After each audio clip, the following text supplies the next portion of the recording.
What's up, everybody? Welcome back to the show. Today we're covering a nice cult classic from the mid-'80s. And Jason, what's going on? There's a mirror behind you, but I can see myself through you in it.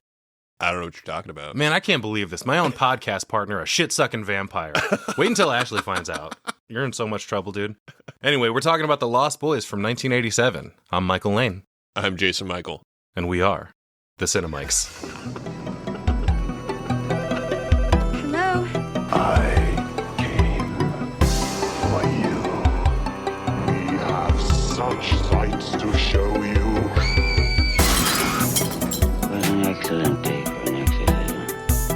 I said, I'm not gonna hurt you.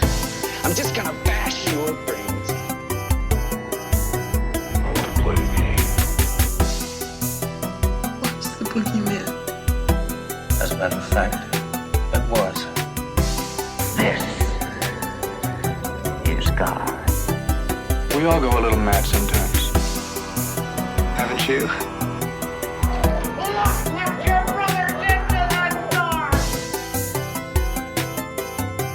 But sometimes that is better.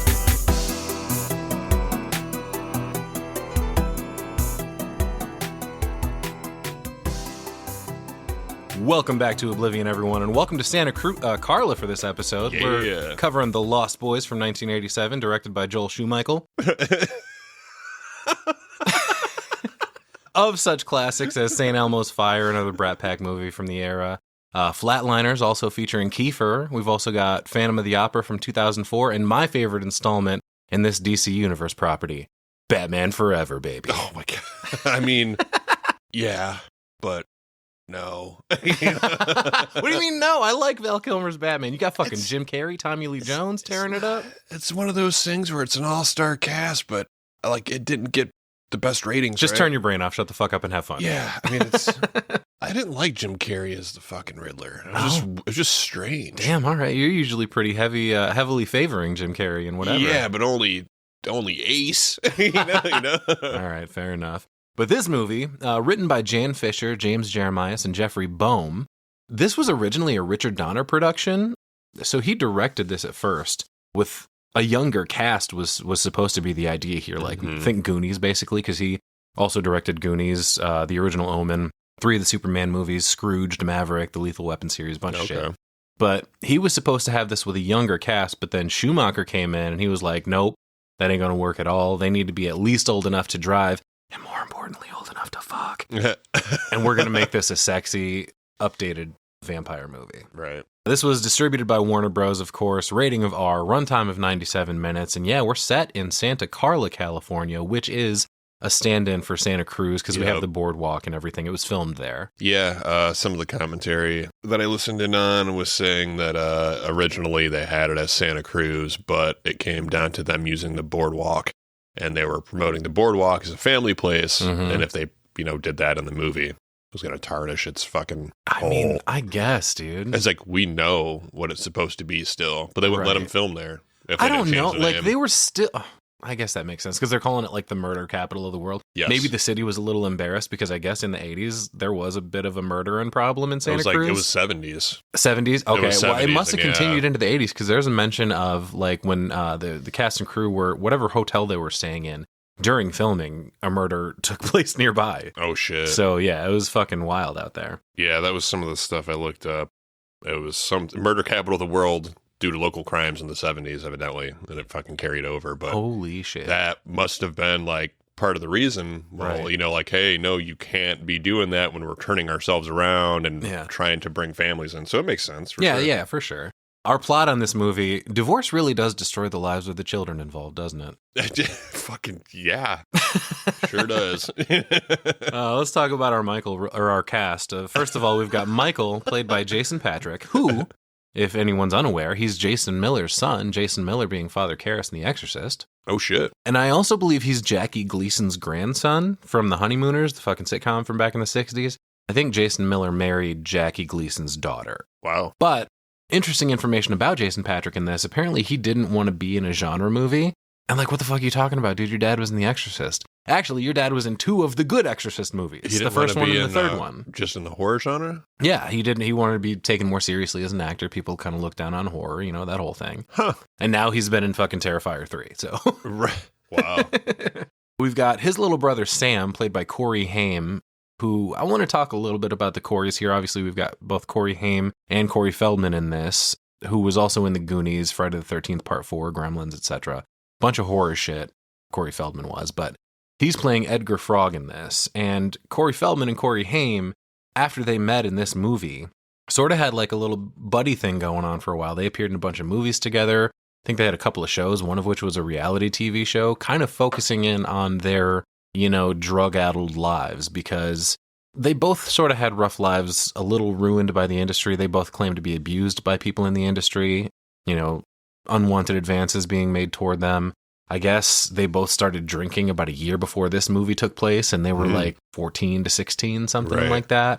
They both got into drugs at various stages. Corey Haim, I think the guy that did the song in this movie, took him in for a little bit because he was fucking homeless. And also, I think the guy that played the blonde vampire, Paul, I think his name is, like, kind of, he tried to, like, manage him for a while to, like, protect him from the shit that was going on, so. Yeah, it's fucked up. I mean, there's all kinds of shit all over the internet. There's documentaries and shit, but it's just one of those things where, I mean, whether it's 80s, whether it's fucking 90s, you know, Hollywood is no place for a fucking child. Yeah. Man. Don't leave your kids alone. You hear stories all the fucking time about, these kids getting fucking ruined by... You're essentially selling your fucking kid, dude. Don't fucking do it. Exploiting, for sure. Yeah. They don't know how to deal with that fame and all that money at such a young age, dude. It happens a lot with people that end up fucking bankrupt, and it's like, what are you talking about? You were a fucking millionaire, man. Like, It's crazy. We've also got Diane Wiest in this movie, playing their mom, Lucy, who was in fucking Edward Scissorhands, Birdcage. Yeah. She won Oscars, actually, for Hannah and Her Sisters, which is a Woody Allen movie. Bullets Over Broadway, of course, as well. She's pretty great in this movie. Probably the best actress. Like, between her and Kiefer, I think. The best screen presence, for sure. She did a good job, but she's playing that, like... submissive mother, right? Dude, she is in a totally different movie than everybody else this whole time, except for like the last 10 minutes. Yeah. Are you guys going crazy? Yeah, dude. She's just in a fucking rom-com with Max, like, oh, I'm starting my new life in California, and this is gonna be so great. She's basically fucking like under the Tuscan sun, like just reforming herself after this terrible divorce. I want to pat her on the head. Yeah, and all that stuff, and she's super happy being on the boardwalk and all this stuff, but no, there's fucking vampires. You have no idea what's happening, lady.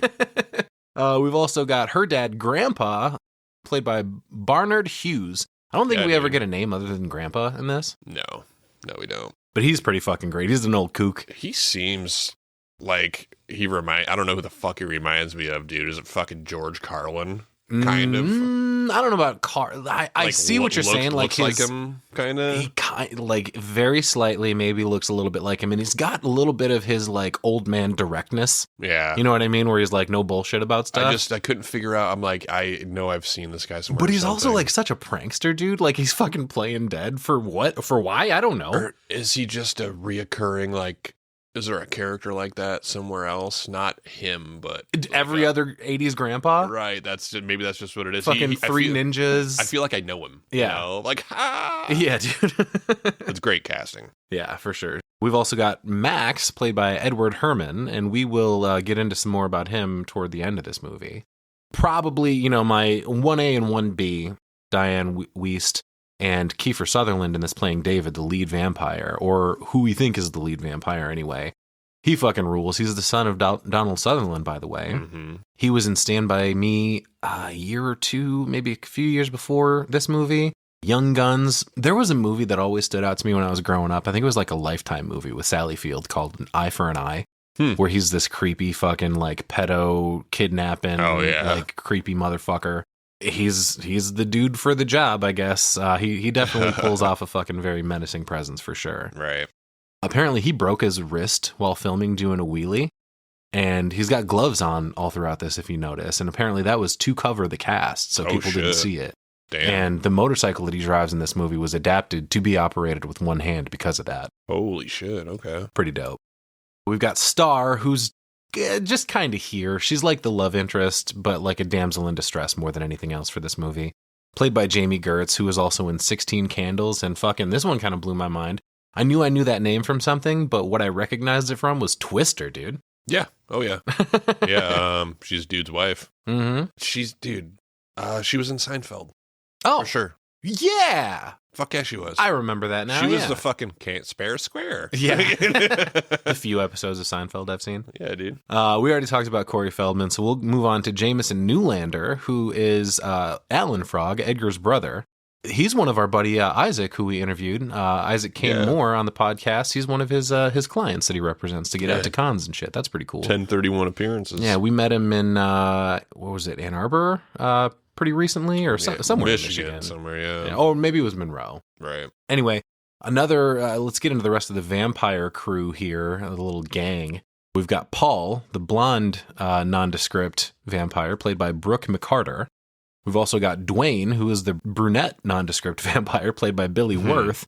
And the best next to Kiefer, of course, we've got Marco, played by Alex Winter, credited as Alexander Winter in this movie, by the way.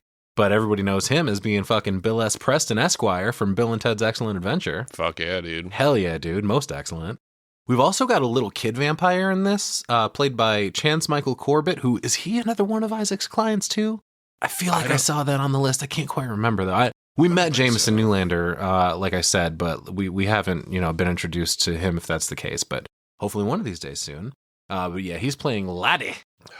Old laddie. Little Laddie. It's totally fucked. I thought it was Star's son at first. She's way too young and for then that. we see him. I mean, you can't fucking tell. Yeah, I know. People were wild in the 80s, man. Yeah. Especially in Santa Cruz. Cinematography in this movie by Michael Chapman, who he's got a fucking pedigree under his belt. He did Taxi Driver, Invasion of the Body Snatchers, Raging Bull, Ghostbusters 2, Kindergarten Cop, The Fugitive, Primal Fear, fucking Space Jam, Right. Bridge to Terabithia. Holy fucking shit, this guy's been all over the place. Oh shit, we missed Tim Capello. No, dude. not yet. I was fucking getting there. Don't you worry about it. He's part of the cast, brother. Yeah, the next thing I was going to talk about was the music that was fielded by Thomas Newman in this movie. But, beyond the score, we've got, that great fucking Cry Little Sister song by, oh God, what was the guy's name? Do you see that in front of you right there? Gerard McMahon or some shit like that. What was his fucking name? I don't have it now. Ah, shit. But I was just going to say that it was written for the film, and it was a huge fucking hit, too. Like, I don't think they expected it to hit like it fucking did. Yeah. Yeah, the guy's name is Gerard McMahon. He did the recurring song throughout this, Cry Little Sister, who we hear, of this song, we hear little bits and pieces throughout the movie in different capacities depending on what's happening. It's reused really well because they use it right at the end for a minute, and it's fucking perfect. Yeah, for sure. It's during the fucking love scene and everything. It starts from the beginning, and you kind of don't recognize it at first, but you're like, oh no, it's just that song again. Mm-hmm. But it fucking rules. That Cry Little Sister.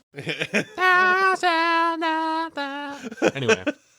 And we've also got the other fucking banger from this. We got sexy sax guy on the beach, Tim Capello. Sick. Dude. Credited as Timmy in the credits, by the way.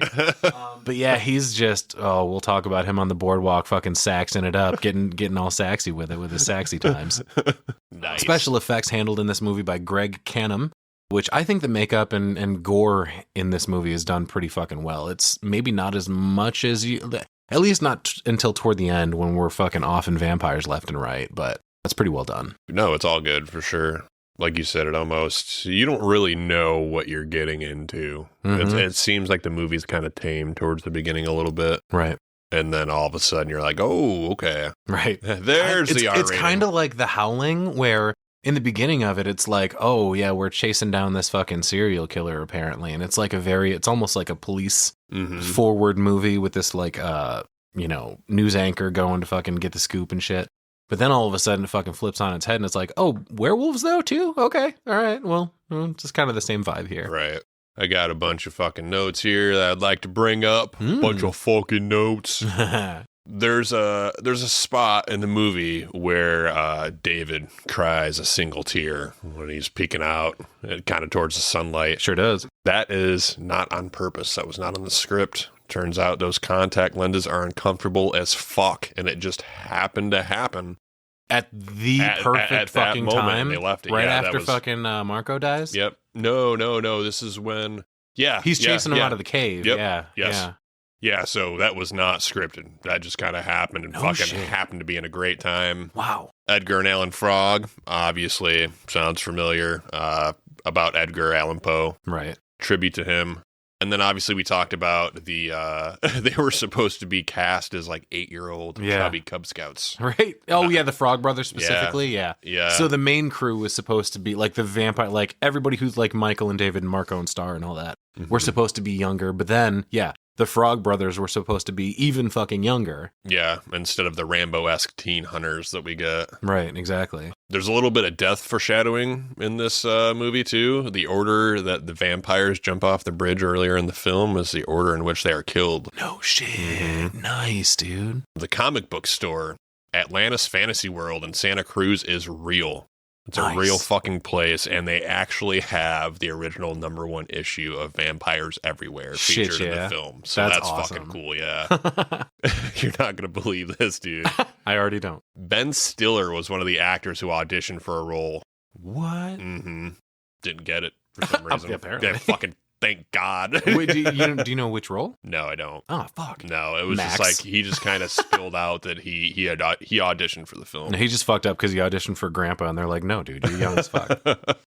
And then last thing, an earlier script featured a different ending, including a scene in the sunken hotel and a final shot of a mural featuring Max. Hell yeah. And I really, after I fucking learned that, was hoping it was going to be on my 4K. Ah, no. So such it never luck, huh? got recorded or anything. It was just part of the script. But I was like, man, it'd be cool to have a second fucking ending.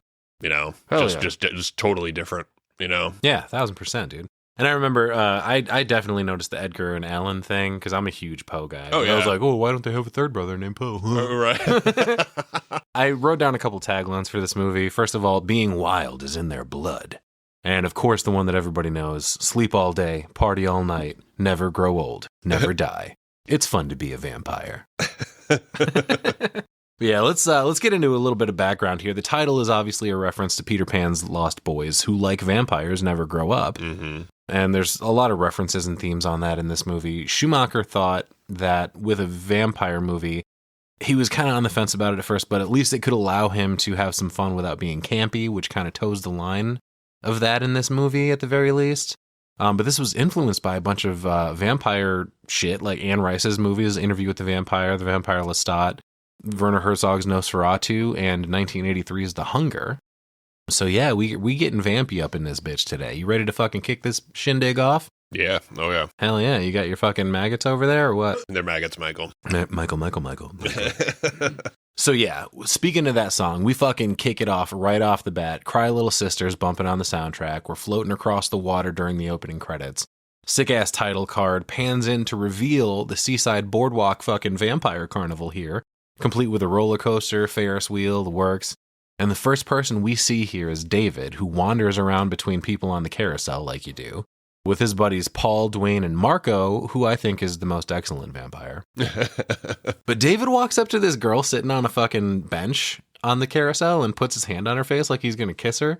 And her boyfriend gets all pissed off and tries to fight him. Yeah, dude, they're already starting shit, which, I mean, Yeah. you can tell that they're starting shit before he even does anything. Right. He just looks like a fucking asshole. Yeah, he is an asshole. Yeah. But then fucking Sam and or Ralph from those old sheepdog cartoons comes up and puts a nightstick to David's throat. This fucking discount costume party store cop that fucking comes to break up the fight. Dude, it was so strange because I immediately thought it was a cop, but here in a minute I'm kind of like, is it a fucking cop or is it a fucking security guard? One or the other. I don't think it really matters. Well, here's my thing is if it's a security guard, him kind of disappearing probably isn't nearly as big of a deal as it's a fucking cop. If a cop goes missing. Yeah. You know what I'm saying? That was that town's shutting the fuck down. Like they're gonna fucking figure it out because it's a Right. fucking cop. That was my thing right away because he's about to get got. You Yeah, know for what I mean? sure. He comes up and kicks him off the boardwalk. He's like, I told you guys got to stay out of here. How often do these fucking delinquents come down to disrupt shit? I'm kind of like, I'm surprised that I've already told you pretty much. and they're fucking back again. Yeah. How many times does that happen before you arrest them? Yeah. You know? Yeah, that's a good point, too. They probably just fucking fly away. Well, the cop kicks the vampire squad off the boardwalk and the rest of the kids that got into the shit because California's a no-fault state. David kind of... I don't know. But David kind of smirks as he walks away with his bleached blonde hair. He's got a cigarette in his ear. He's super cool. But we fade to another cool shot of the carnival as it's shutting down for the night. And this cop is doing his final patrol. It's fucking ghost town here now. But as he crosses the parking lot to go to his car to go home, we get these sweet helicopter shots zooming in on him. We hear like a little laughter in the background. This is supposed to be the vampire's POV swooping down on him. Yeah, dude. It's fucking crazy looking. We get a bunch of cool shots in this movie of this. But they come in for the kill as he arrives at his car, and he struggles to get in a really chaotically edited scene that ends up in this fucking chubby cop just getting hoisted into the air and out of sight over his car, ripping off his door in the process. It's fucking sick. Yeah, like he fucking he gets pulled away and the door just goes sucked up into the sky. Yeah, right. Yeah, it's ridiculous. Dude, I didn't pay attention, but I wonder if the door was in the fucking cave hideout later, because they just got a bunch of shit all over the place, like from things they've collected from their murders. Like I think that wheelchair that David sits in is part of that. Oh, it's just people's shit. It's just a shit ton of doors in a pile. Well, no, I mean, this car door would have been added to the list of bullshit, but. Fucking Score's putting in some work here already. Very 80s. Big fan of that. More of that, please. Oh, yeah. We fade to black on a sick guitar riff and back in on more water panning shots. Now we're seeing the coastline in the daylight. Happy music starts to play. Opening credits continued. But there's a sick little lighthouse here as we focus on a cool truck pulling a U-Haul trailer along. And through the audio, we hear people inside and not being able to agree on a radio station to listen to. Fucking thank God for streaming these days. Right. These are our main characters, Michael, his younger brother Sam, and their mom Lucy, moving to her dad's house after her divorce. Oh, shit. Right. Yeah, that's brutal. This shot was kind of reminding me of the beginning of Silent Night, Deadly Night, actually. Very similar vibes. The family in the car with the radio shit going on. Oh, yeah, definitely. But they finally find a song Mom's pumped about. She starts singing along terribly, so they keep scrolling. That's when they drive past the sign welcoming them into Santa Carla with the boardwalk and sun-drenched mountains in the distance. Hell yeah, it looks fucking great. But Sam thinks the ocean air smells like someone died, which he's not exactly wrong about. But appropriately, when they pass the billboard, Michael sees on the back of it there's a bunch of graffiti, including the words, "Murder Capital of the World." Right, and this is timed almost perfectly with Mom saying, "I think you're really going to like living in Santa Carla." Mm-hmm. And then they see it and it's like, dun, dun, dun. Right, like, yeah, cues. And even more to add, the cover of The Doors, People Are Strange starts too.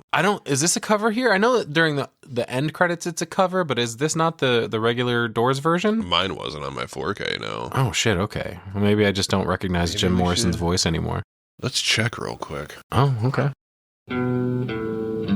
Yeah, myth confirmed. It is a cover. Yeah, right when Mom says they're going to like it there, we get a fun little people watching montage set to that People Are Strange cover, which is a great needle drop right here. But I want to call out everything we're seeing in this montage real quick. So first of all, we got Zach Morris and his little brother.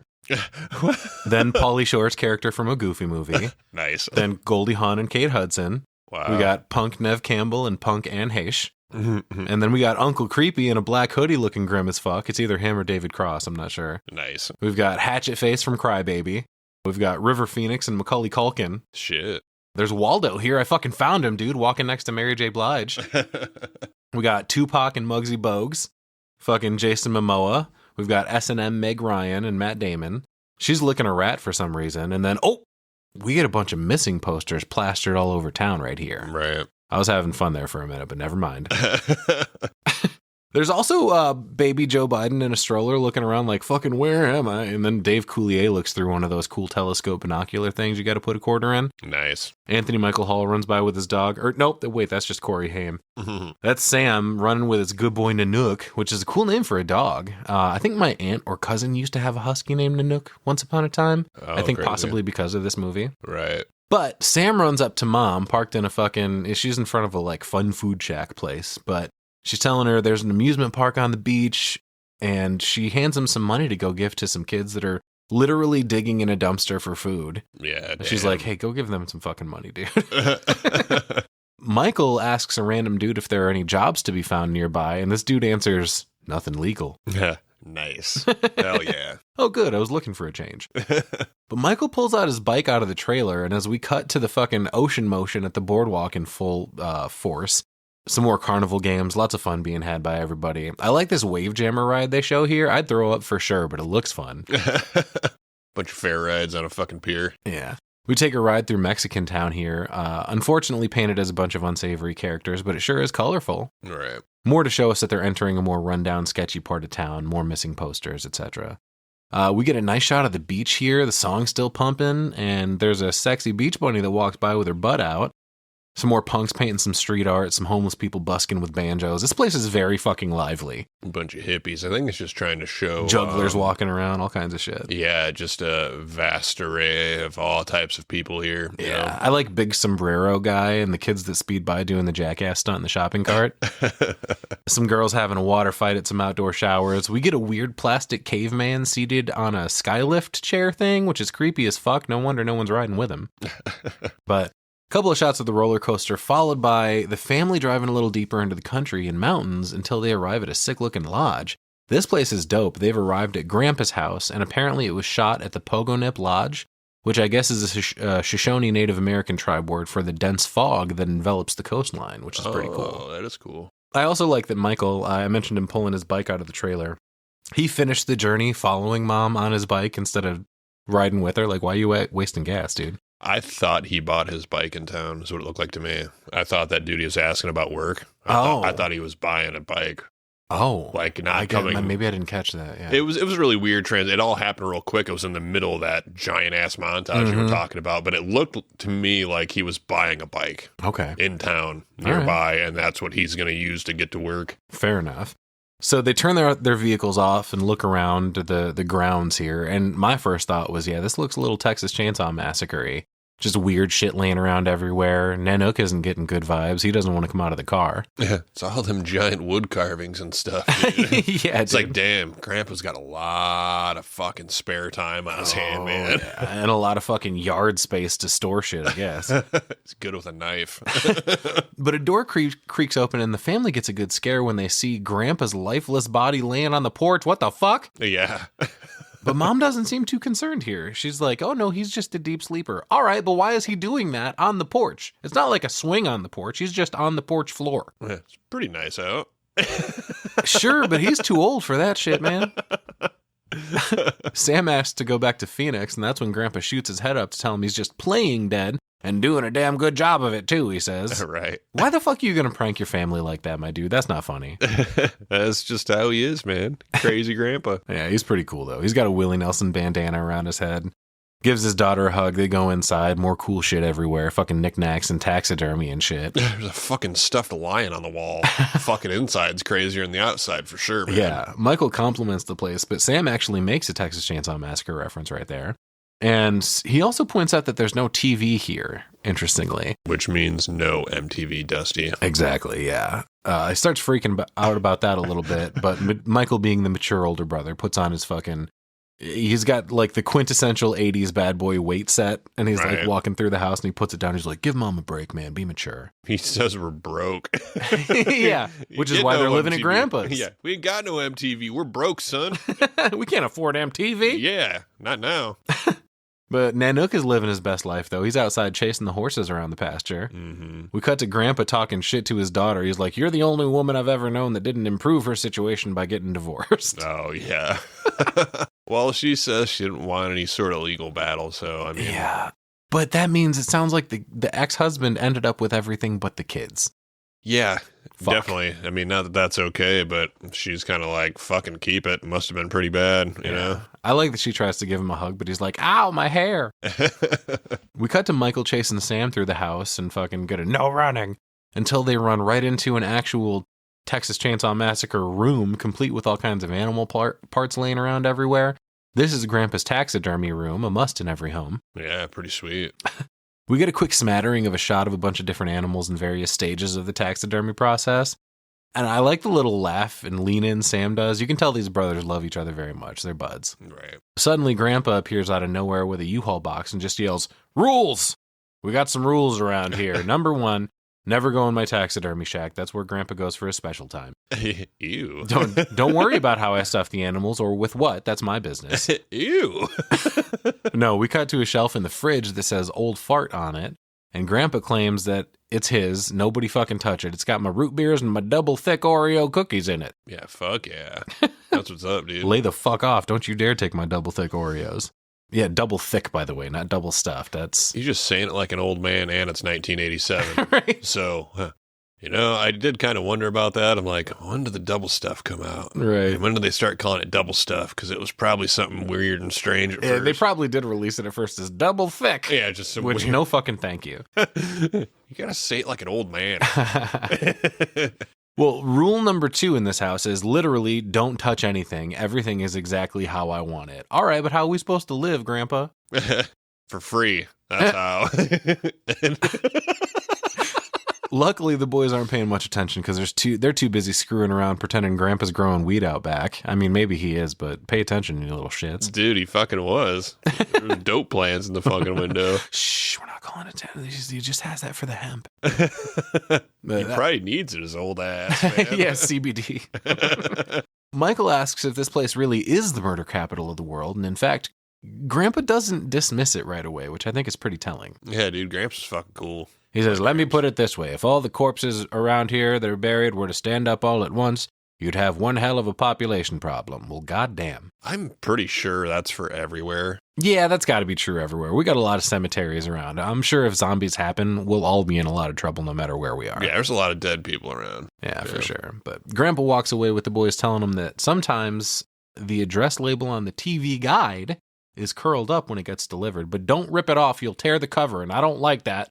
But that begs the question, Grandpa, you don't have a TV. Why the fuck do you read the TV guide? And his answer is, if you read the guide, you don't need a TV. Agreed. No, that's not how that You works. just need to know what's on. But that doesn't mean you know what it is. What the fuck? Yeah. He tells him to stay out of his taxi shack and closes the door on him. And then we pan across the water later that night, back to the boardwalk. Here's where shit really starts popping, dude. Everybody's hooting and hollering at a boardwalk concert by sexy sax guy Tim Capello. It's fucking rowdy, dude. Yeah, dude. This guy's built like a wrestler and all oiled up like one, too. He's got his greasy mullet going on, chains hanging from his neck, his hips gyrating like crazy, singing the song I Still Believe, and tooting that sax like ain't nobody's business. Spandex pants. Still believe. Fucking chains I hanging. still believe. The crowd's going fucking nuts, and there's like balloons and barrels of fire. Dude, yeah. He's got a good thing going on here, man. He's probably just a local. He made his way to California to make it big, but this is as far as he got. But listen, man, that's not a bad thing. He's like got a cool punky looking 80s band backing him up. They got pyro. Everybody in the crowd's going wild, including Star, who we get introduced here to, along with Laddie. Oh, Ola. I just want to let you know, if you've never been to California, this is exactly what it's like in California all the time. Just everywhere, all the time? All the time. So, some of the commentary track that I listened to was saying that in between takes, Tim was fucking lifting weights and doing push-ups so that way So he could keep his muscles bulging? So he could look perfect on camera. So that's not oil. He's just sweaty. I bet you it's both. Oh, you see a rainbow on the surface of his skin because oil and water don't mix. Oh, yeah. fucking ridiculous. So, all right, ready for take 2? Hold on. 34, 35. Oh, yeah, like fucking Jackson and X doing push-ups before they film the fucking Gotta fuck scene. fucking count them out, yeah. But yeah, a couple of townies running through the crowd here, Laddie and Star. Kind of looks like she's babysitting at first, but then her and Michael start making eyes at each other, and fucking Sam's there too, but fuck them, they're not important. Yeah, it doesn't take much. He Yeah, just kind of glances over. She kind of starts dancing all seductively, staring at Michael as the others in the crowd start fucking headbanging like crazy. I don't know if this is headbanging music exactly, but... And that's the thing, though, with me listening to a bunch of heavier, like death metal and stuff, going back into some of the 80s stuff where some of the death metal started, right? Like Motley Crue isn't that heavy, know, like comparatively. Yeah. This group of vampires is definitely a Motley Crue, though. It's just weird. It's so weird to me. And headbanging to that shit. Headbanging to something that isn't I don't know. It's different times. That's a whole nother We're being conversation. judgy, Jason. Jesus. It's a whole nother conversation. Well, that's when we cut to Lucy wandering along the boardwalk alone, and she sees a lady putting up a missing poster for that cop from the beginning. His name is Vernon Beasley, we find out here. Yeah. And Damn. I'm assuming this is his wife, which is whatever, but dude, this fucking missing poster she's hanging, is it like a black and white picture of him in his cheap-ass costume, or is it fucking like a sketch artist's rendering? Like a pencil-drawn image of him in his cheap cop costume? Because either way, it had me rolling. How about a picture from home, lady? Or at least something without the hat. Yeah, it probably would help. But I mean, I guess he went missing in his uniform. Right? Yeah, I guess so. Well, likely that hat got knocked off pretty quick, though. Lucy kind of winces at this scene, but then turns to see a help wanted sign on a gate. Before she can act on that, though, she notices a little boy who's apparently lost, crying, can't find his mom. So she kneels down to help him, drawing the attention of Max, who owns the video store that help wanted sign was for. And he likes what he sees. I was going to say, this is already kind of showing her caring side. Mm-hmm. You know what I mean? And she's very sweet and soft. And, oh, what's wrong, And little he sees boy? her tending to this little boy, importantly, and he's like, I don't know what you're talking about, Dustin. Michael. That's when the vampire punks all walk in, looking all 80s, sexy leather jackets and big hair. They walk past a dog who does not like them at all, baring his teeth and growling. Yeah, dude, it's crazy. And following them, here comes Lucy, who brings that little boy in to ask if anyone inside knows where this fucking thing belongs. Max does not, but luckily that's when his mom runs in to collect him. She's like, God damn it, Terry, don't run off like that. That fucking resolved itself very quickly. Yeah. Yeah. You got lucky on that one. But David kind of takes notice of the situation here while the other vampires start trying to mac on the girl at the counter. Yeah, dude, they're just causing fucking bullshit again. Just being menacing punks. Yeah, it's being dicks. Where they circle through, and on their way back out the door, Max tells them, I told you punks not to come in here anymore, and they kind of stare him down, but more on that later. Lucy excuses their behavior as they drive off on their motorcycles, funny enough. She's like, we were that age once, only they dress better. Right. She goes to leave, but Max stops her with a compliment and introduces himself and his dog Thorn. Say hello, Thorn. Yeah, good boy. He says, well, how may I help you this evening? We have it all. The best selection of videotapes in Santa Carla. Which, that doesn't sound too hard to do, by the way. Dude, fucking VHS store on the fucking pier. Hell Fuck yeah, Max. That's the life. I also wanted to point out something with both dogs that they did in this movie. They have Thorn and they have Nanook, and at times they are both nice and then both mean. Yeah. There was 2 dogs for each dog in the film. What? Yeah, and they talked about it on the commentary about. He said that the only way to make sure that you had no issues was there are dog actors that are mean and there are dog actors that are nice. But if you're trying to get it to do both, it's not that it can't do both, but trying to cue it. It has a hard time switching. Trying to cue it, yeah, so people end up getting nipped or something because the dog doesn't understand. Hey, get into character, boy. Right. So, yeah, so they did it separately like that and had no issues on the movie at all because of it. Wow. Well, they fucked up in the credits then because I only credit 1 dog per dog. Really? Yeah. Nanook is credited as Cody, the dog. Okay. And Thorn is played by Folsom. Yeah.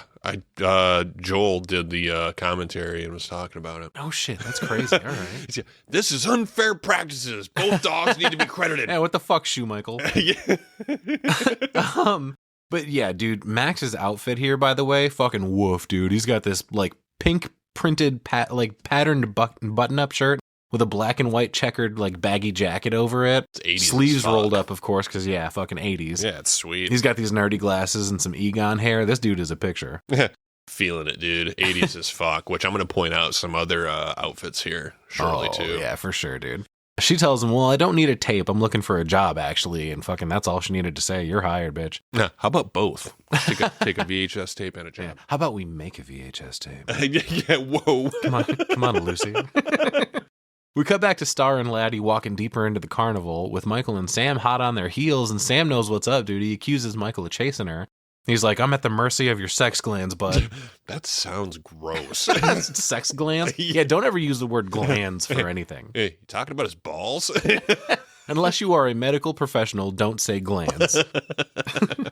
But Michael turns the tables on him, though. He's like, don't you have something better to do than following me around all night? Fucking Truth. No, not really. Fucking truth. No, he definitely does. Luckily, that's when he spots, though, a comic book store nearby. And he's like, you know what? Cool, I'm good. See you around. Right. Give her a slap on the ass for me. And he runs into the store. And this is where I notice Sam has on this like fucking crazy trench coat. Yeah, dude. He looks like he's in a bathrobe, actually. I was like, isn't it fucking hot?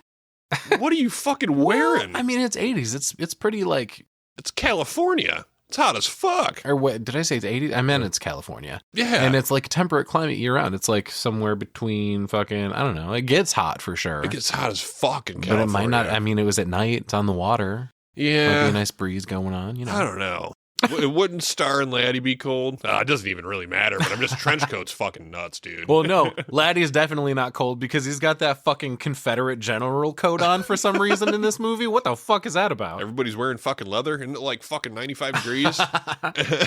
Probably smells terrible. Yeah, everybody stinks. But this fucking video store looks awesome, by the way. It's hazy everywhere. I don't know if that's from the humidity or the film quality, but Sam's set. He's good to go in here. But that's where, yeah, Sam's fucking trench coat fucking rules.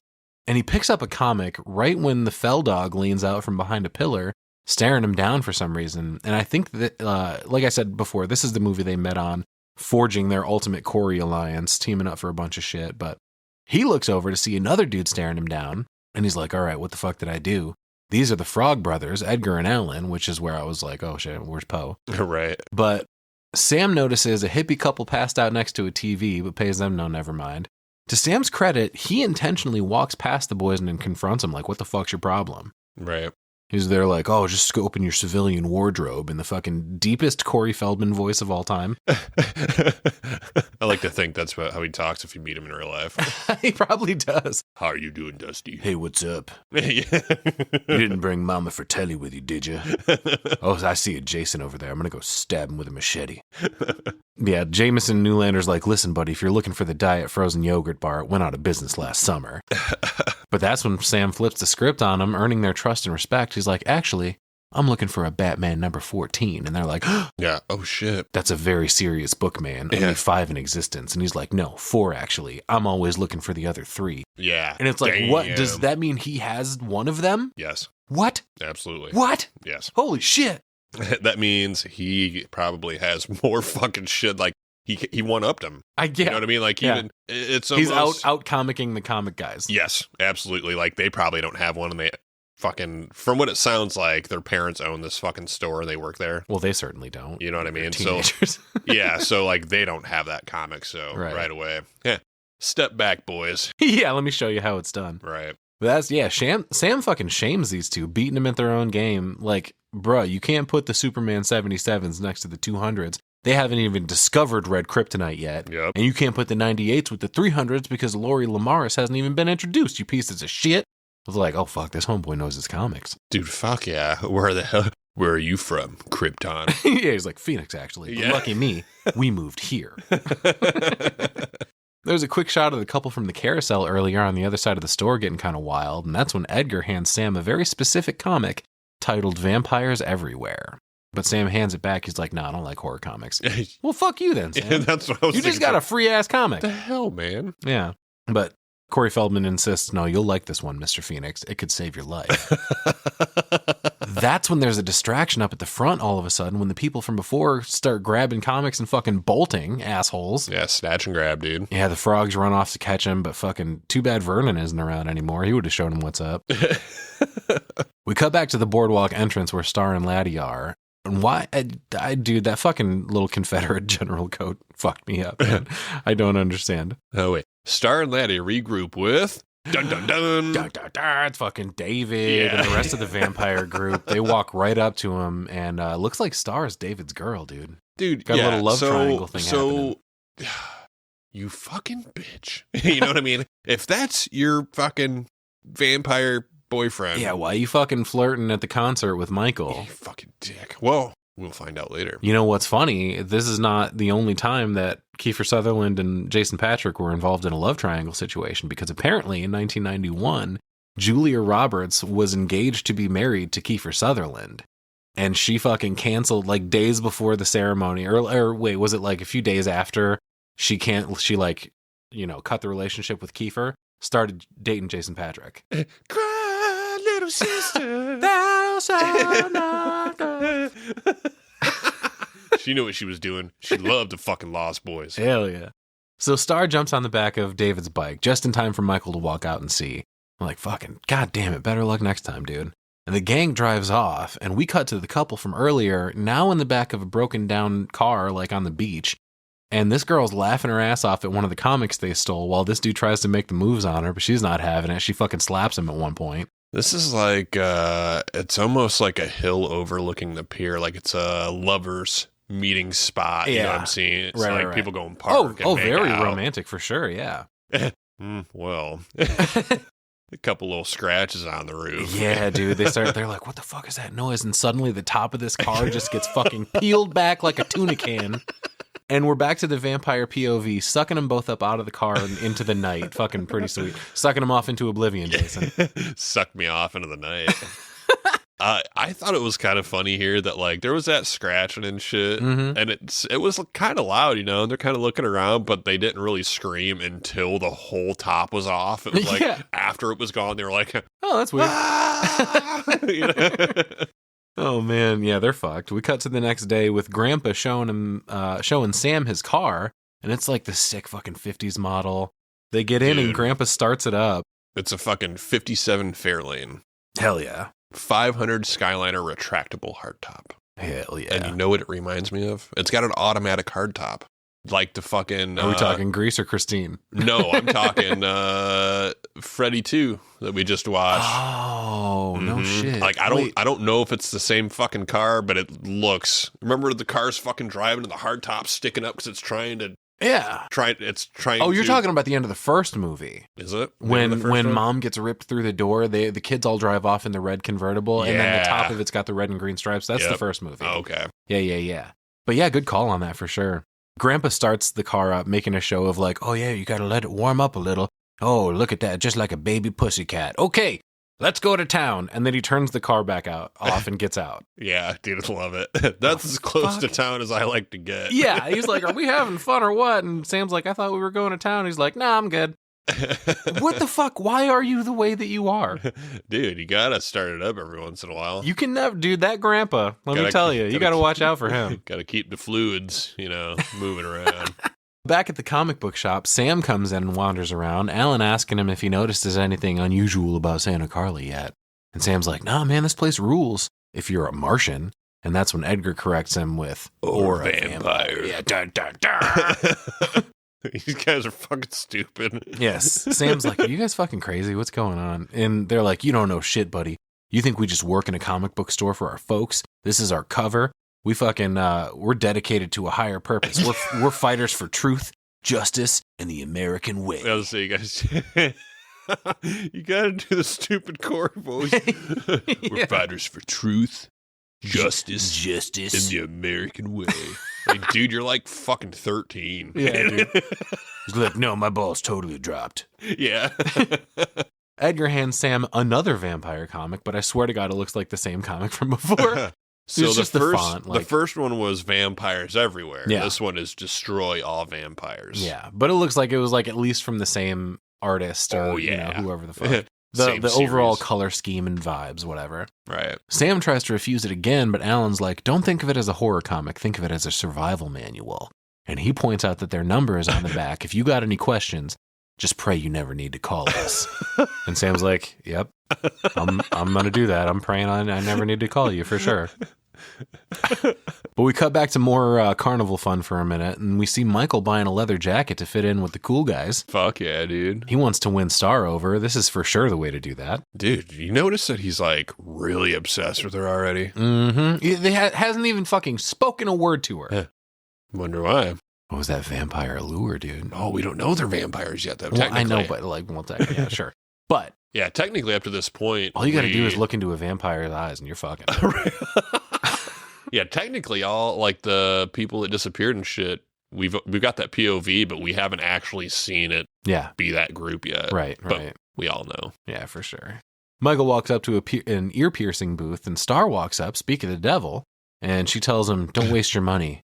On an ear piercing? I mean, right, but how is it a ripoff? You pay money, you get a hole in your ear. Are you going to do it for free? If not, then leave me alone. But oh shit, she is going to do it for free. Yeah. She offers. Fuck yeah, dude. But what's she going to do? What, are you going to poke a fang through it? Fuck that. Careful, Michael. Here's our first intro, actually, now, you know? Mm-hmm. Michael asks her name. Yeah, they introduce themselves, and he's like, "Oh, your folks are hippies too, huh?" Because her name is Star, and he was like, Right. "I was this close to being Moonbeam or Moonchild." Right. Dude, he's good at breaking the ice here. You know? They tell each other that they like each other's names. Okay, glad we got that settled. He invites her to go get some food, but before they can take off, the vampire gang rolls up to stop him. Dude, don't forget to point out here that the Michael's already started. Oh, yeah, for sure. My name's Michael. And she says, "Hi, Michael. Michael's great. I like Michael." Yeah, Michael. Yeah. Boom, boom, boom. Yeah, I did do a Michael count through this movie, so we'll reveal the number at the end, and it's fucking crazy. But yeah, David rolls up. She was getting ready to leave with Michael, and he's like, "Where you going, Star?" She's Yeah, just like, dude. "For a ride," and she introduces him. Dude, and it doesn't take much either. It's just Star. Yeah. David clearly has some kind of power over her because he tells her with his eyes, basically, to get the fuck back on his bike. Mm-hmm. And then he turns his attention to Michael, and he's like, "Hey, you know about Hudson's Bluff overlooking the point?" And Michael's immediately like, "We can't race, dude. I can't beat your bike." And he's like, "You don't have to try and beat me, Michael. You just got to try and keep up." And the vampires take off down the boardwalk and out across the beach with Michael following. And we get this dope-ass little bike riding montage, more 80s music. I love them riding under the docks here. Oh, They fucking dude. go through the woods. There's a lot of great shots. Sketchy as fuck, but I kind of laughed because it's like, yeah, like you said, it's a little montage again, but we go from the pier to the beach, which makes sense. Mm-hmm. The beach to like The woods. under the pier, but then all of a sudden we're out in the middle of the woods. It looks Yeah. like deep woods too. It does. Which is cool shots because they have fog and lights and stuff, but right away I'm like, the beach doesn't connect to the woods. Right. Not usually. Yeah. You know? I mean, sometimes. In Michigan, it certainly does. Right. But yeah, we get these great shots, like one of which in particular, we see all the headlights of the bikes, like 5 of them, like riding abreast or whatever. And Abreast. yeah, next to each other. Oh. But the camera pulls way the fuck back really fast away from the bikes and disappears into the fog. The next thing you know, we're fucking a whole new worlding it out over the edge of a cliff. Right. And, or almost anyway, fucking right before they get to it, Michael dumps his bike just in time to avoid it. And that's when he fucking runs over and punches David in the face. He's trying to fight him. He's like, "Just you. Come on, just you." I love it when people try to dictate the terms of a fight when they're outnumbered. Like, "I'm not fighting you all." Like, buddy, that's not really up to you. Right. I was confused on how they were all like neck and neck, right? Like it was pretty fucking tense, and you could tell that the cliff was coming. But it seemed like Michael was the only one that stopped. Like from their point of view, he's the one that slammed on his brakes, Right. and almost slid off the end, and then got up and turned around, and they were like all behind him. Yeah, that's more vampire magic. You know what I'm saying? Yeah, like for sure. maybe they went off. You know, They could have, like, maybe, yeah, they did a little flip. They drove off the cliff, did a little loopy, and landed behind them or something. Because right away, I'm like, how was he the only one with a close call? They Mhm. all should have, you know, Right. Or maybe they can just stop their bikes, like, on a dime. because they're vampires. Yeah, Because they're vampires. yeah. But yeah, Michael challenges David to a fight, and David's like, "How far are you willing to go, Michael?" And he gets this crazy fucking look in his eye, and it's like, all the Don't way? touch my butt. How far are you willing to go, Michael? Oh, if I had a nickel for every time I've been asked that question. Don't touch it. Yeah, there's a sick shot right here of a wave passing through a thunderstorm, and then these hooligans jump down into their little lair hideout place. They brought Michael with them. Not bad, huh? This is the hottest resort in Santa Carla about 85 years ago.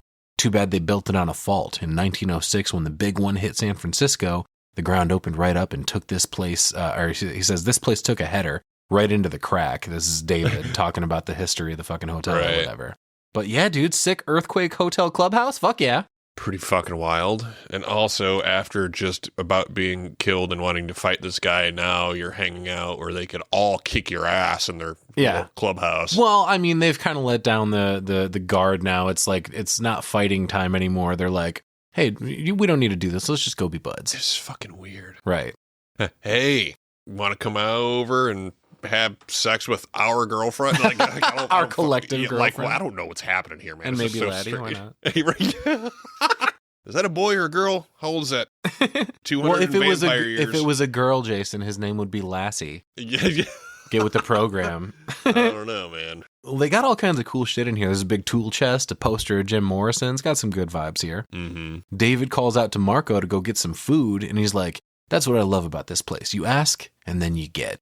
and David hands Michael a joint and tells him he's going to like it here.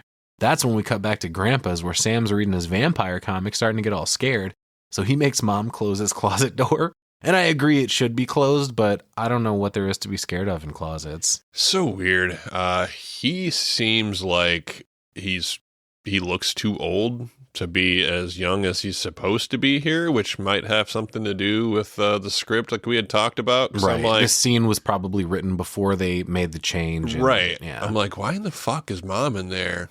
Like, cleaning up his room before bedtime and shutting his door for him. You're way big enough. Dude, he's got fucking like a carpet of comic books laying all over the place. That's what I'm saying. Like, I was just strange, but yeah. Yeah. But that just goes to show I wouldn't have a chance with Diane Weiss, though. She tells Sam she divorced his dad because he didn't believe in the closet monster. Wait, are we talking about Kristi Noem's husband?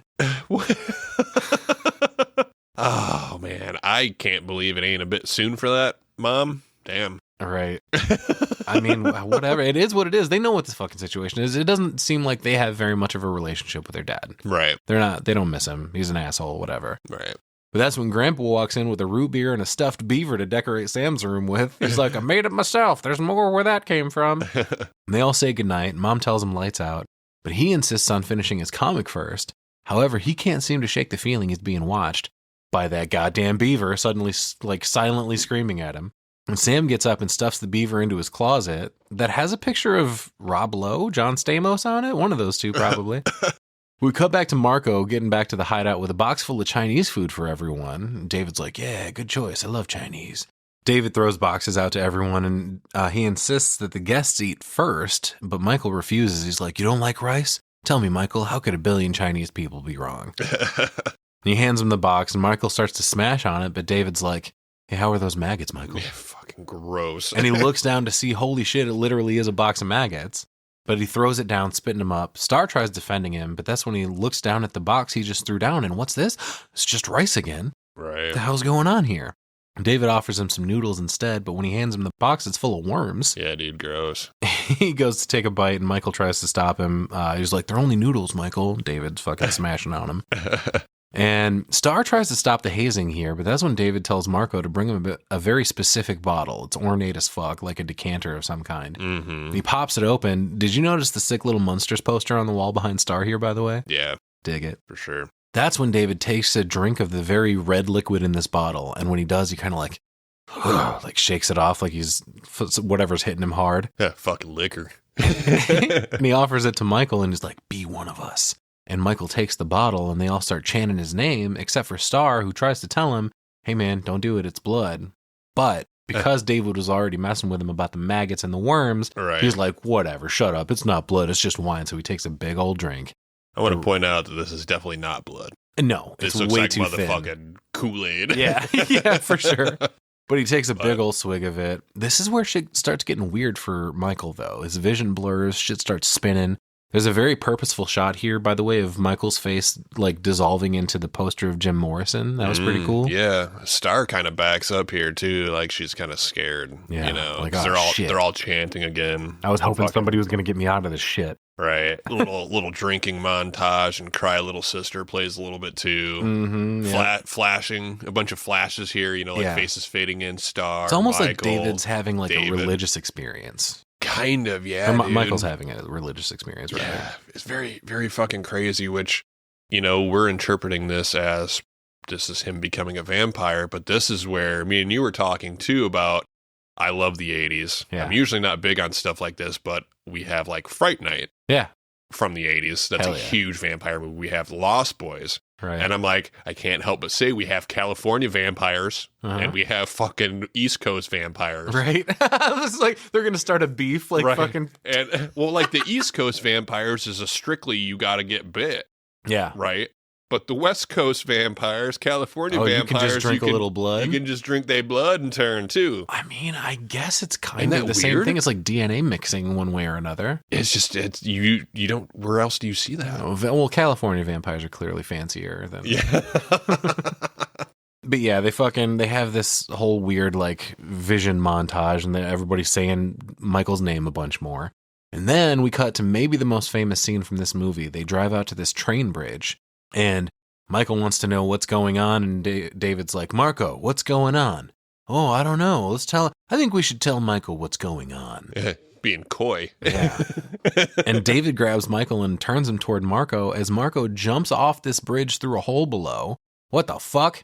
Paul and Dwayne follow right along and doing like some sick 80s poses when they do. Cowabunga, Michael. Fucking jump down through. And then Kiefer says, come with us, Michael. And he jumps down as well. Michael leans down to look at where they went and sees them all fucking hooting and hollering, hanging from pipes on the bottom of this train bridge. They all egg him on to come down, and David even does a Price is Right call out here. Fuck that, dude. Yeah, no fucking thank you.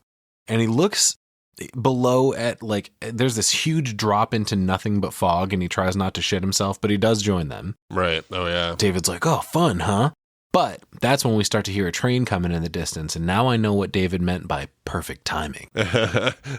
Why is Kiefer always hanging out around train tracks, dude? Yeah, right. I love how a couple of them are like kicking at each other like American gladiators under this bridge. Oh, yeah.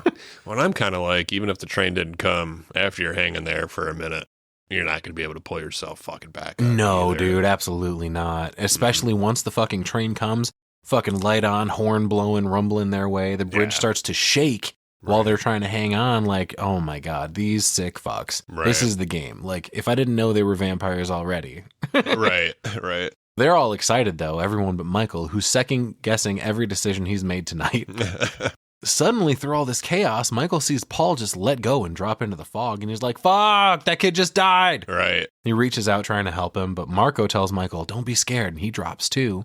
Paul lets go after that, and that's when David says, Michael, you're one of us. Let go.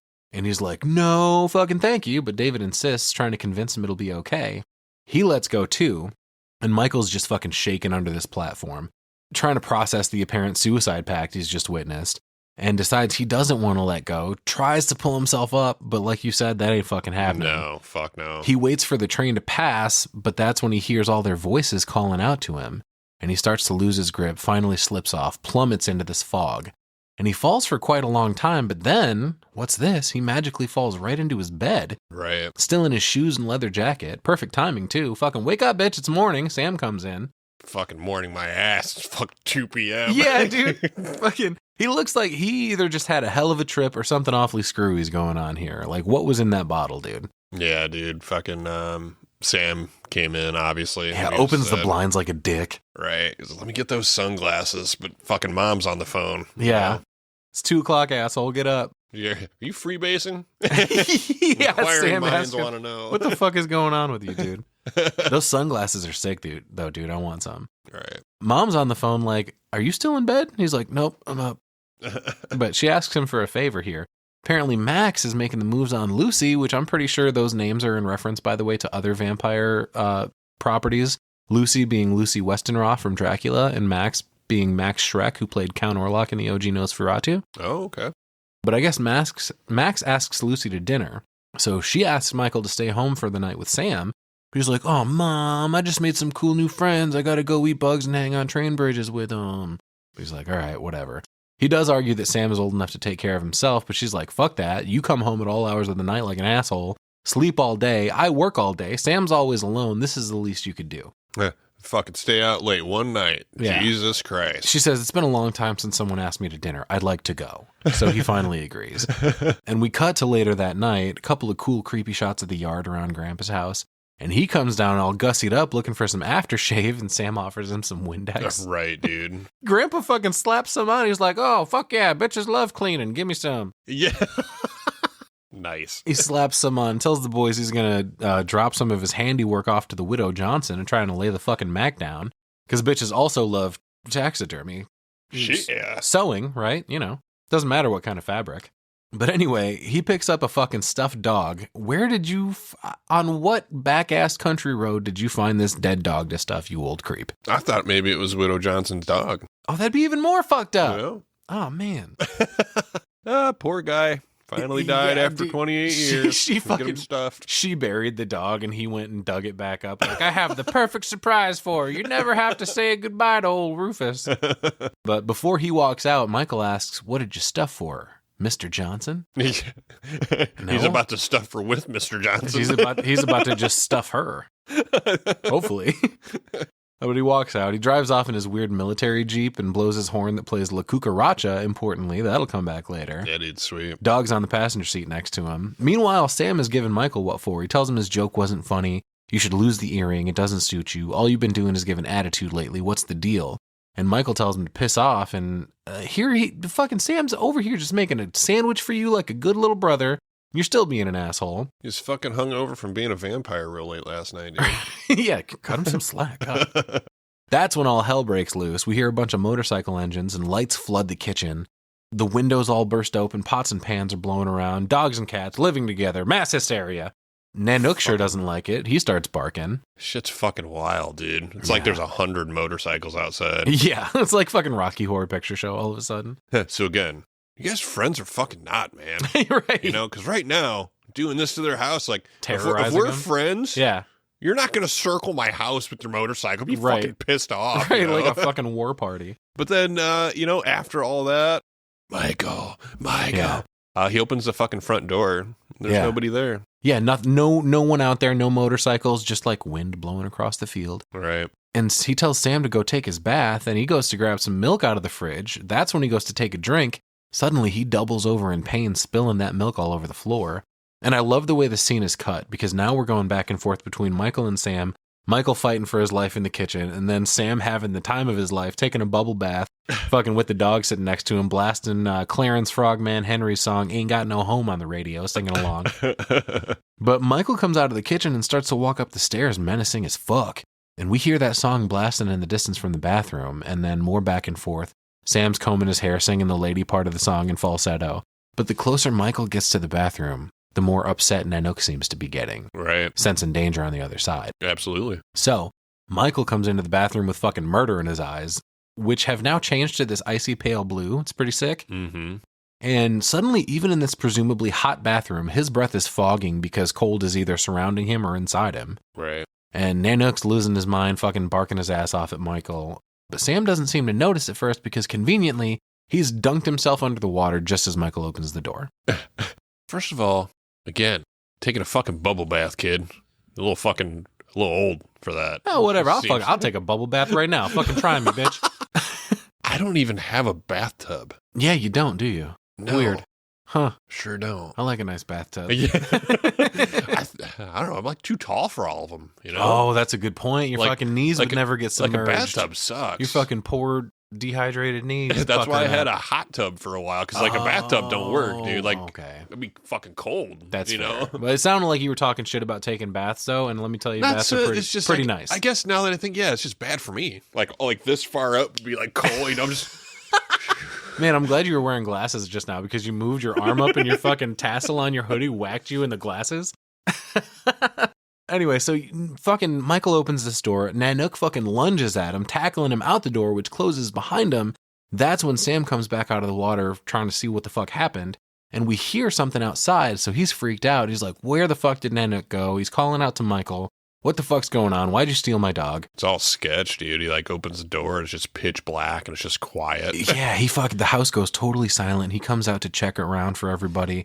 And he walks through this totally dark house until he finally comes across Michael, who's now huddled in the shadows, holding his hand, which is bleeding profusely because Nanook took a fucking bite out of crime. Mm-hmm. And he tells Sam Nanook bit him, but he just turns it around on him. He's like, what did you do to my dog, asshole? He's like, fuck you. He bit me. I was going to say, yeah. But Sam's like, but why? Right. Like, he wouldn't have just done that. But Mike stands up and comes clean. He reveals that, actually, this reveal happened a lot quicker than I thought it was. Michael says he was protecting you. Dun, dun, dun. Right. And that's when Sam notices, oh shit, look at your reflection in the mirror. Dun, dun, dun. And they walk up to the mirror and you can see Michael in it, but very faintly. He's transparent, kind of green tinted, like he's a fart ghost or something. And Sam's waving his hand behind him like I could fucking see it. Right. Sam's had enough, dude. He holds his hand up and he's looking at it for a second before he bolts back up the stairs. He calls him a creature of the night. Just like the comic book. You're a vampire, Michael. My own brother, a goddamn shit-sucking vampire. You wait till mom finds out, buddy. Yeah. So it's not like, oh my God, this is crazy. We need to fix this. It's, you're a dick. I can't believe you went and became a vampire. Mom's going to be so pissed. Yeah. I'm fucking telling. That's probably another thing that was in the old script. Little kid telling on his big brother for being a vampire. Wait until Mom finds out about this. You're going to be so fucking grounded. Oh, Tay. But Michael runs upstairs after him, pleading not to tell his mommy, and she's the fucking meekest woman on the planet, by the way. I don't know what you're worried about. But Sam runs into his room looking, like rifling through his shit trying to find the comic book that the Frog Brothers had their number on the back of. And meanwhile, Michael just stumbles into his bedroom and his heartbeat is amplified in the sound design for a second, which is cool. But we cut back to Sam on the phone with the frogs. And they're like, you did the right thing by calling us. Does your brother sleep a lot? Yeah, all day. Does sunlight freak him out? He wears sunglasses in the house. I'd say yes. Oh, does he have bad breath? Long fingernails? I mean, yeah, his fingernails are a little longer, but he's always had bad breath. Yeah. They're like, yep, definitely a vampire. Here's what you do. Get yourself a good sharp stake and drive it through his heart. And Sam's like, what? No, what the fuck? He's my brother. And Alan's like, all right, we'll come and do it for you. Yeah. He's like, no, you asshole. That's not what I meant. He's like, get yourself a garlic t-shirt, buddy, or it's your funeral. Yeah, and he fucking hangs up on him. Fucking idiots. We cut back to Michael fucking sleep floating right into his ceiling like an idiot, smushing his face up against it. This is a cool scene too. We cut to a camera angle of the room, but from Michael's POV. So it's like in the middle of the ceiling down at the rest of it at a weird angle. Mm-hmm. And we see him crawling across the ceiling like fucking Spidey, trying to figure out what the fuck is going on. But wait a second, how do I get down from here? He's like pushing, trying to figure out like what is making me float right now. Like, he can't control it and has the brilliant idea of, well, since I'm stuck to the ceiling and I don't know how to get down, I should probably open the window and go outside. Yeah, what the fuck? Well, maybe he was worried if he didn't open the window, he's going to get pulled through it and fucked up. Well, I'm like, good thing it didn't work how I thought it was going to. Because if he's pushed to the ceiling inside and you open the window and go outside and there's no ceiling, what if he would have opened the window and just like... Yeah, just shot off into space. Sucked off into oblivion. But, fuck. Sam hears him struggling in his room, but he's like making another phone call, this time to his mom at the restaurant. He goes, Mom, I think we need to have a real long talk about something. And that's when Michael gets pulled out the window and into the night. He does hold on to the phone in his room, which is still connected to the wall because it was the 80s. But he knocks the receiver off of it, which allows Mom to hear his screams, so she gets freaked out. Right. Sam tells her, stay calm. But that's when Michael floats outside the window next to him, telling Mom, hey, don't listen to Sam. He doesn't know what he's talking about. But Sam loses it at the sight of his brother flying, so he starts crying out to Mom for help. He's like, oh, he's coming to get me. And she's got a great, oh my God, in the middle of this restaurant, fucking quiet everywhere else. Yeah, dude, she rushes out of dinner. Poor Max is left until he sees her running to the car. Yeah, he sees her down there. I love how when she exits the restaurant, she yells out to the maitre d', tell him I'm coming. Yeah, I feel so bad. Yeah, Max is like, well, what the fuck, man? She's sprinting to her car and fucking peels out. Right. Back at the house, Sam's holding up two fingers to form a cross to keep Michael at bay. And Michael's yelling at him for help. He tells him to let him in, which that's important. This is way more chaotic, but this scene kind of reminded me of Buffy the Vampire Slayer, the movie, not the TV show. Also starring Donald Sutherland, by the way, or starring Donald Sutherland, which is connected to Kiefer anyway.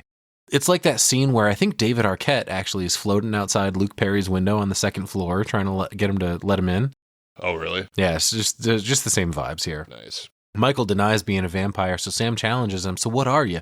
The Flying Nun? And I fucking mentioned that other movie that Kiefer was in with Sally Field in it. Wow. That was a reference to her sitcom from the 60s where she was the titular Flying Nun. Nice. But Michael pleads, I'm your brother, Sammy, help me, please. And finally, Sam does open the window after much trepidation. And they crouch under the window and Michael tells him, we gotta stick together, man. Sam's like, all right, but what about Mom? Michael tells him not to tell her anything, but Sam's like, what? This isn't something trivial like getting a D in school. Right. Just let it go, huh? Because that's a very trivial thing. Poor grades. But when Mom comes fucking screeching into the driveway, she runs into the house asking if Sam's all right. And this little fucker tells her, oh yeah, everything's fine, Mom. I was just reading a scary comic and I thought I saw somebody outside my window. I just got a little carried away, that's all. Yeah. Who left? She stares at him like, fucking what? You little shit. I was having a nice night out on the town with new dad and you pull this shit? I was trying to get plowed and he just made me rush home. Fucking cock blocking. He's like, it was a scary comic, Mom. I'm sorry, God. Yeah. Also, who left the fucking fridge door open and spilled the milk? Yeah, dude. She's like, I've had it with both of you. And she cleans up the fucking, the spilled milk on the floor. And She's pissed about the fridge door being open, all that stuff. That's when she sets the milk carton on the counter, and we see a picture of fucking Laddie on it. Oh, shit. Dun, dun, dun. Star fucking take this kid or what? Fucking Laddie Thompson, by the way, is his name. And his picture is accompanied by info on how to contact the sheriff's office, on how to find him. That's fucking dark, dude. Yeah, damn. Lucy asks where Michael is, and Sam just tells her he went to bed early, which we cut to him wheeling his bike down the driveway to leave. And that's the moment Grandpa picks to come home from his hot date, fucking honking his horn for some reason. That obnoxious ass horn. So Michael has to push his bike back the other way and coast down the hill to avoid it rather than starting the engine. Right. Sam comes into Mom's room. He's like, "Can I sleep with you tonight? I'm all poor little Tyke is spooked." Right. Strange. And she's like, "Oh, poor baby, of course you can." And that's when she asks if he's been eating pizza because he smells like garlic. And he opens up his robe to reveal a big-ass strand of garlic cloves. He closes it back up. Right. And we cut to Max arriving at his house. He walks down a path in the middle of the night and hears all this spooky fucking sounds like wind rushing, wolves howling. Oh, nope, that's just his dog Thorn. And he kind of gets jump scared by a kite that is like shaped like a bat that falls down on top of him. At first, you're like, "Oh, fuck, Max, you're about to get got." Right. And sure enough, he picks this kite up, and the lights all around him go out, and here come the motorcycles. Right. But there's no resolution here. We cut back to Michael running up into the Cave Hotel hideout with a torch looking for Star, who's there but not answering. And when it cut to her, she was holding something I thought looked like a baby for a brief moment. I thought she was breastfeeding, but it looked like it was just a stuffed horse. She is, however, sitting next to Laddie laying behind her. Right. And Michael walks over to pick this, he grabs the bottle from earlier and gets all pissed and smashes it on the ground. That's when Star stands up. She's like, "I'm over here, Michael." He asks what the fuck is happening, and she says, "I can't tell you. I don't know how to help you." Bullshit. Spill the beans, bitch. She does not, however, spill the beans. She distracts him with some kisses instead, and we cut to a fuck montage, complete with Cry Little Sister playing from the beginning again, setting the mood. Wait, where's Laddie? Dude, that was exactly what I was about to say. Like, there's a very sensual love scene that cuts into a POV shot of someone or something flying through the clouds, like, "Oh, this is the best experience of my life." But here's the thing. Y'all just decided to fuck in this hotel cave, and Laddie's like, right over there, dog. He sees the whole thing for sure.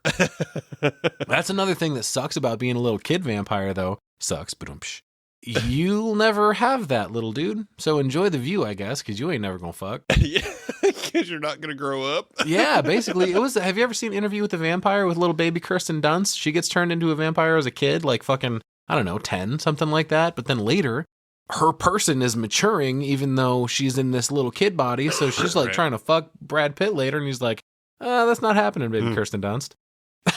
Ew. Yeah, dude, it's fucking gross and weird. I love this swirly flying through the clouds and over the water shot, though. We go back to the hotel cave. The other boys are arriving back home here. There's a great crane shot entering in, like, past the danger, keep out sign, through a passageway, and in to see that Jim Morrison poster hanging on the wall. Right. Kind of looks like the Ninja Turtles lair from part 2. I also like the little voodoo graffiti guy on the wall. You think the boys can smell the sex in the air? Yeah, I'd fucking probably, dude. Vampire sex has to smell even more. They're both naked in that fucking bed in the middle. Like right away, I'm like... Yeah, and the boys come in all like hooting and howling too, which wakes Michael up. Like, shouldn't you put your pants on real quick so they don't... He doesn't seem in very much of a rush. No, he doesn't get even though he dressed. just fucked David's girl, apparently. But either way, it's morning now. He wakes up next to Star, and fucking David ain't gonna be happy about that. That's when Michael lifts his hand up and takes off the bandage to see, oh shit, my dog bite's all better. Right. And we cut to him walking back to Grandpa's house. It's morning, and Mom's on the porch fucking waiting for him. Oh shit. She says hi, but he doesn't respond. She's like, "Aren't we friends anymore?" This is a really nice scene. His response to that is, "Sure," which, what the fuck is that supposed to mean? You're my friends, you're my fucking moms, dog. Well, she confronts him about it and gets his ass in line. I love that his glasses are all fucking like crooked on his face, like he's had a rough night. Austin Powers. Yeah. Yeah. Mom's like, "All right, well, if we're friends, let's act like friends. Let's talk. Take your damn glasses off. Look at me." She's like, "Are you seeing some hussy? Is she pregnant? We can talk about anything you want, you know." But he brushes her off. He's like, "I have more serious things on my mind than girls in school." Whoa, buddy. More important than school? Got problems you don't understand. Yeah. She's like, what do you mean? Like, try me, bitch. But he walks away into the house to be greeted by Sam and Gramps. And Grandpa's like, oh, looks like I wasn't the only one that got lucky last night, huh? Yeah, hell yeah. The fucking 80s fashion in this movie, dude. Sam's pastel, hands across America looking shirt here. Fucking sweet, dude. He got matching shorts. Yeah. Feeling it. He asks Michael if he took care of everything, but Michael just walks away like, little fucker. You know? Yeah. Looks like somebody got some last night. He's like, hey, Michael, did you take care of something last night? Oh, You're I not a did. shit-sucking vampire anymore, are you? Oh, we're not out of the woods quite yet. We cut to a gorgeous fucking shot of a sun-drenched coastal cliff. We find out this is where Max lives, and Sam and Lucy drive up. She gets out to give him a bottle of wine to apologize, and he's not going to like that, Lucy. A different vintage, perhaps. But she scolds Sam for his bullshit last night and tells him, you should be apologizing. And she decides to walk up to the house instead of leaving it at the gate. And we cut back inside the car and see that, importantly, Sam's reading another scary comic book about the Hounds of Hell, just as fucking Thorn rounds the corner and starts barking at Lucy like crazy, like he's going to attack her. She runs back to the car, dropping the wine as she goes. Man, what'd you throw that down for? Use that as a weapon, lady. Yeah, for sure. She should have. She kind of put herself in a weird spot. I mean, Yeah. There's a fucking gate. Yeah, Thorn almost catches her, but she fucking jumps over that right in time. Yeah, you just shouldn't. I don't know. If somebody has a gate, there's probably a fucking reason. Mm-hmm. That's all I can say, you know. But she doesn't do it again. Yeah. I bet money she don't fuck around with that anymore. Yeah, we ain't gonna go past that gate. There's probably a sign. Did you see a sign that said like Not that I remember. no trespassing or something? Right, probably. yeah. Beware of a hellhound. Yeah, fuck. Yeah, Thorn catches a piece of her skirt, but she falls safe on the other side. But Thorn ain't done yet. He starts busting through the slats on this fence. Yeah. Like an idiot, though. He easily could have jumped over that thing. Yeah. Oh yeah. She did. Yeah. We cut back to Sam at the comic book shop as the Frog Brothers open it up, and he tells them all about the Thorn incident and that they admit knowing about serious vampire activity in the area for a long time. They go, Santa Carla has become a haven for the undead. In fact, we're pretty certain ghouls and werewolves occupy high positions in City Hall. That might be a little much. You're right. Yeah, vampires okay, but ghouls and werewolves, come on. Alan tells Sam, hey man, it's simple. Just kill your brother. You'll feel so much better. Yeah, sure, let me get right on that. Sam defends Michael, though, claiming he is not a vampire, even though he's clearly seen that he is and said as much himself. Mm-hmm. But here's where we find out from the comic, which is super dependable, that if you kill the head vampire, all the half vampires will go back to normal. That's good news. Yeah, fuck yeah. Edgar asks, all right, well, who's the head vampire? But nobody knows. And he's like, tough shit then. You got to kill him. And if you don't, we will. Right. Well, Sam's like real smart here, though, too. This is like foreshadowing. So Sam suspects everything started when his mom, Lucy, started to work at Max's VHS store. Mm-hmm. He never comes in till it's dark. Right.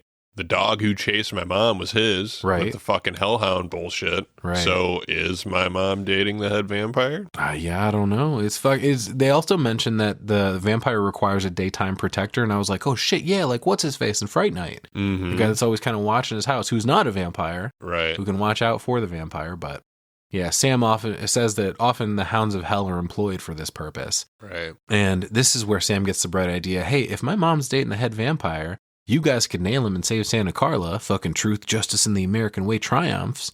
Throwing his Edgar's words back at him. And Feldman's like, all right, we'll check into Max. And we cut back to Michael at home, putting on his leather jacket for the night, snuffing out a candle before he steps out. With his fucking fingers. What a Yeah, badass. what the fuck? Whoa. Yeah. Take it easy, tough guy. I like that Sam's peeking out his bedroom door at him, but as soon as he like looks at him across the hall and he slams it, like, fuck that guy.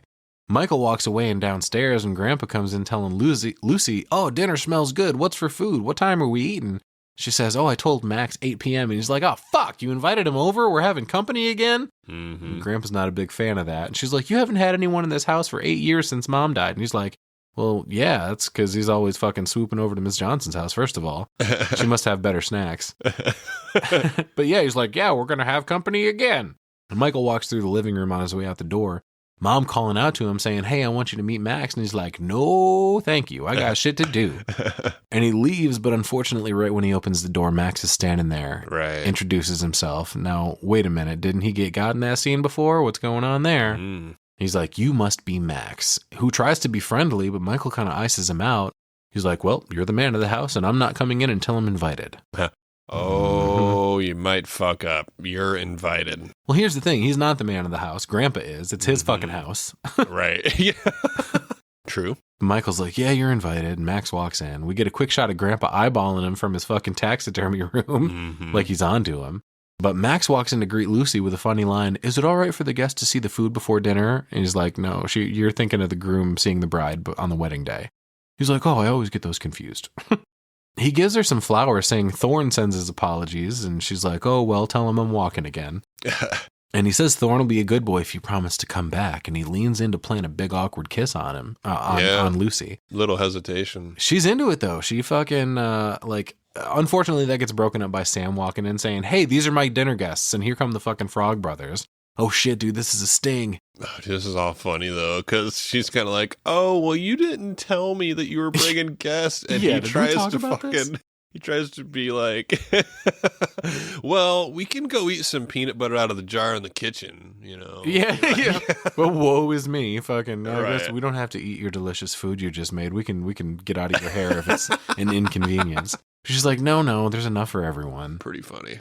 And we cut to this great fucking dinner scene. First of all, I'm blown away by how much bigger Max is than everybody else at the table. Dude, actually, yeah. He's fucking huge, dude. Yeah, he must be he's got a tall stature. Yeah. He compliments her food, but then she does this big dramatic, boy, somebody around here has bad breath, and the boys all look at Max. Right, yeah. But it's actually Nanook who's all up on her. She's like, quit breathing on me, dog. That's actually pretty funny. Yeah, they all stare at him and they cut to the dog, and the dog's like... But here's my question, though. Spoiler alert, if the dog was freaking out about Michael being a half vampire earlier, and that's someone he knows very well, why isn't he tweaking about this full vampire stranger? It's true. Plot hole, Joel Shoemichael.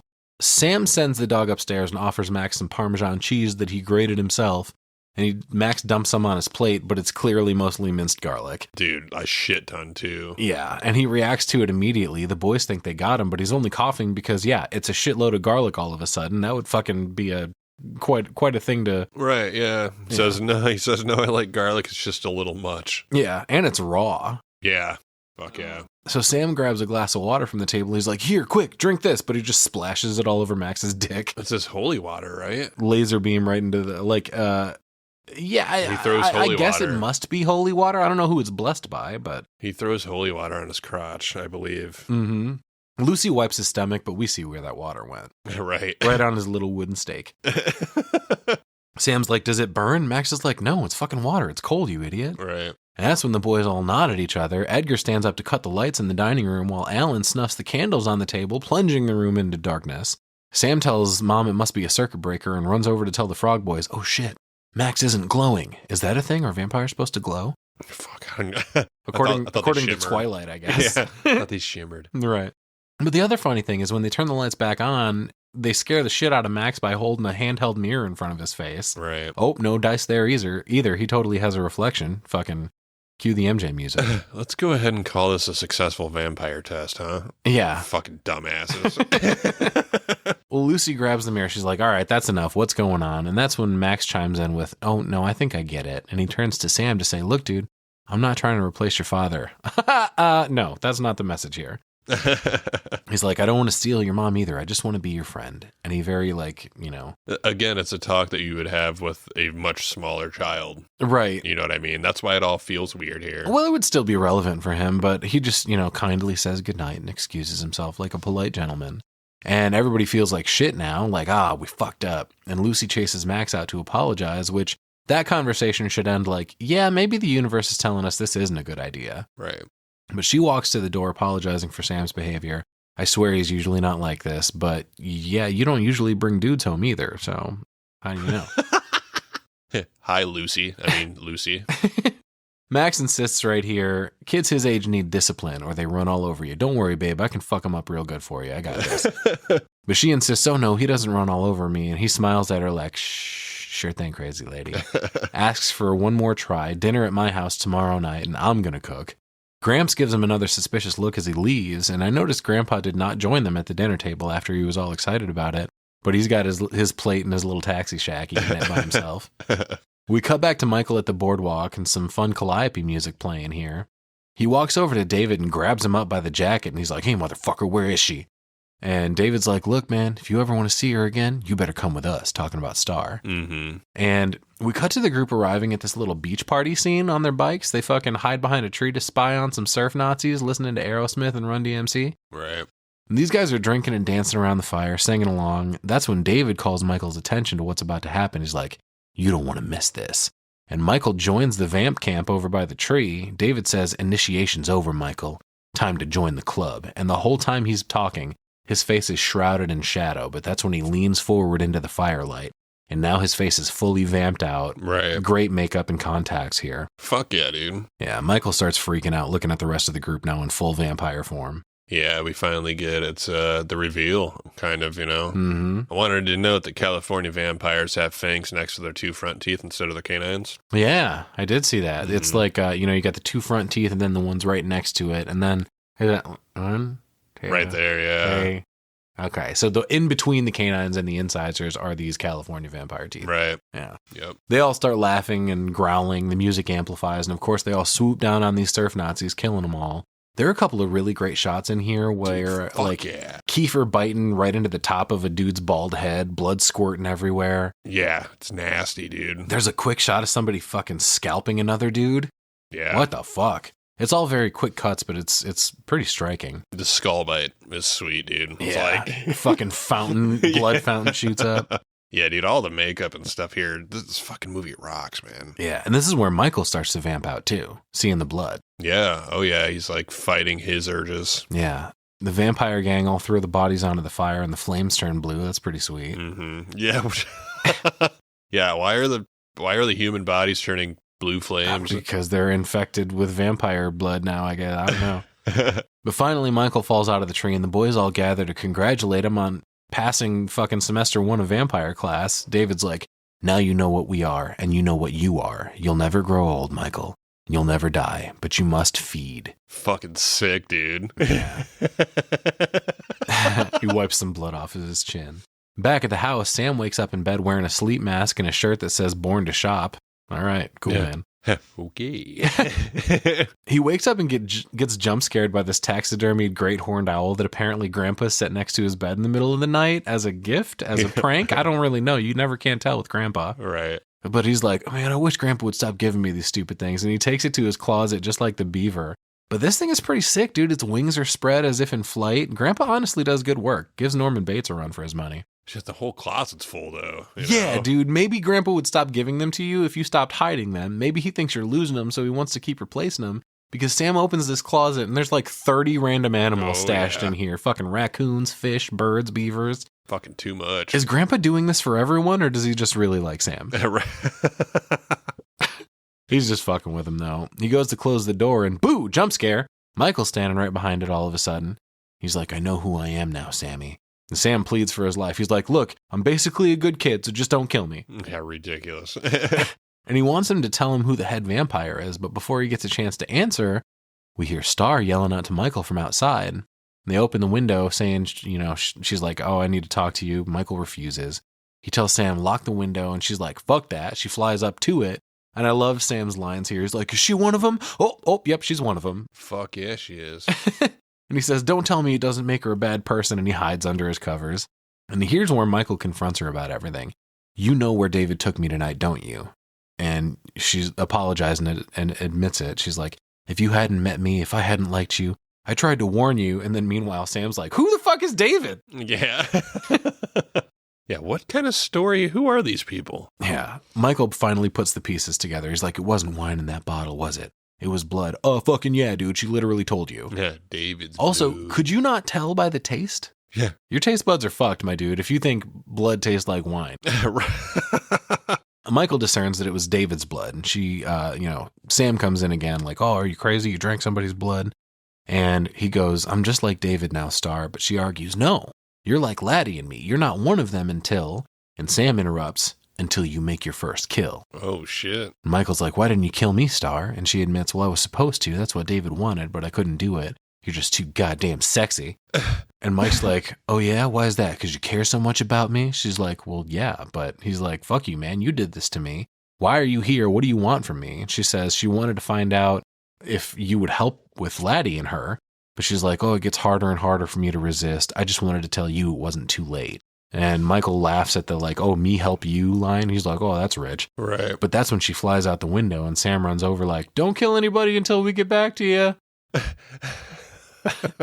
He gets on the horn to the Frog Boys again, and we get a sick fucking getting the band back together scene. The Frogs arrive on their bikes the next day, all fitted out, armed to the teeth, wearing camo. They got canteens and shit. And Edgar comes in like, all right, where's Nosferatu, the Prince of Darkness, the Nightcrawler, the Bloodsucker, El Vampiro? Like, dude, you need to take this a little seriouser. Fucking idiots. Sam calls out to Mike that the cavalry has arrived, and we cut outside to Grandpa. Fucking, he's got this huge pole with a sharpened tip.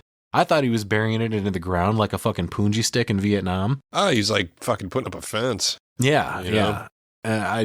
Grandpa knows what's up, and he ain't fucking around, basically. Right. But that's when we see the boys all driving past him in his car, putting the top down, and Sam yells over like, hey, is it cool if we borrow your car? Okay, cool, thanks, bye. Damn, the fucking nice car. Yeah, the fucking Fairlane. And we get some cool shots of this cave entrance and the sick-ass convertible driving along the cliff above it. They stop the car, and I really wanted it to be a thing where Michael's just like, all right, listen, I'm only a half vampire, so I can't fly, but I fall real slow, so everybody grab onto me. We're going to float down to the entrance. The frogs do a quick weapons check, and Sam helps Mike out of the car. It looks kind of weak. Maybe the sun's doing some things to him. But that's when he tells Sam he doesn't want him joining down below. It's too dangerous. But Sam's like, fuck that. You're my brother. I'm coming too. He's like, shut up, bitch. This isn't a comic book. You could get really hurt or dead. And he calls the vampires brutal killers, to which Sam replies, yeah, but so are the Frog Brothers. No. Yeah, not so much. And Michael tells Sam, I'm not strong enough to protect you if something happens down there. So Sam goes, well, this time I'll protect you, bud. You might be a vampire, but you're still my brother. Aw. Yeah. Oh, what the fuck are you going to do, kid? Right.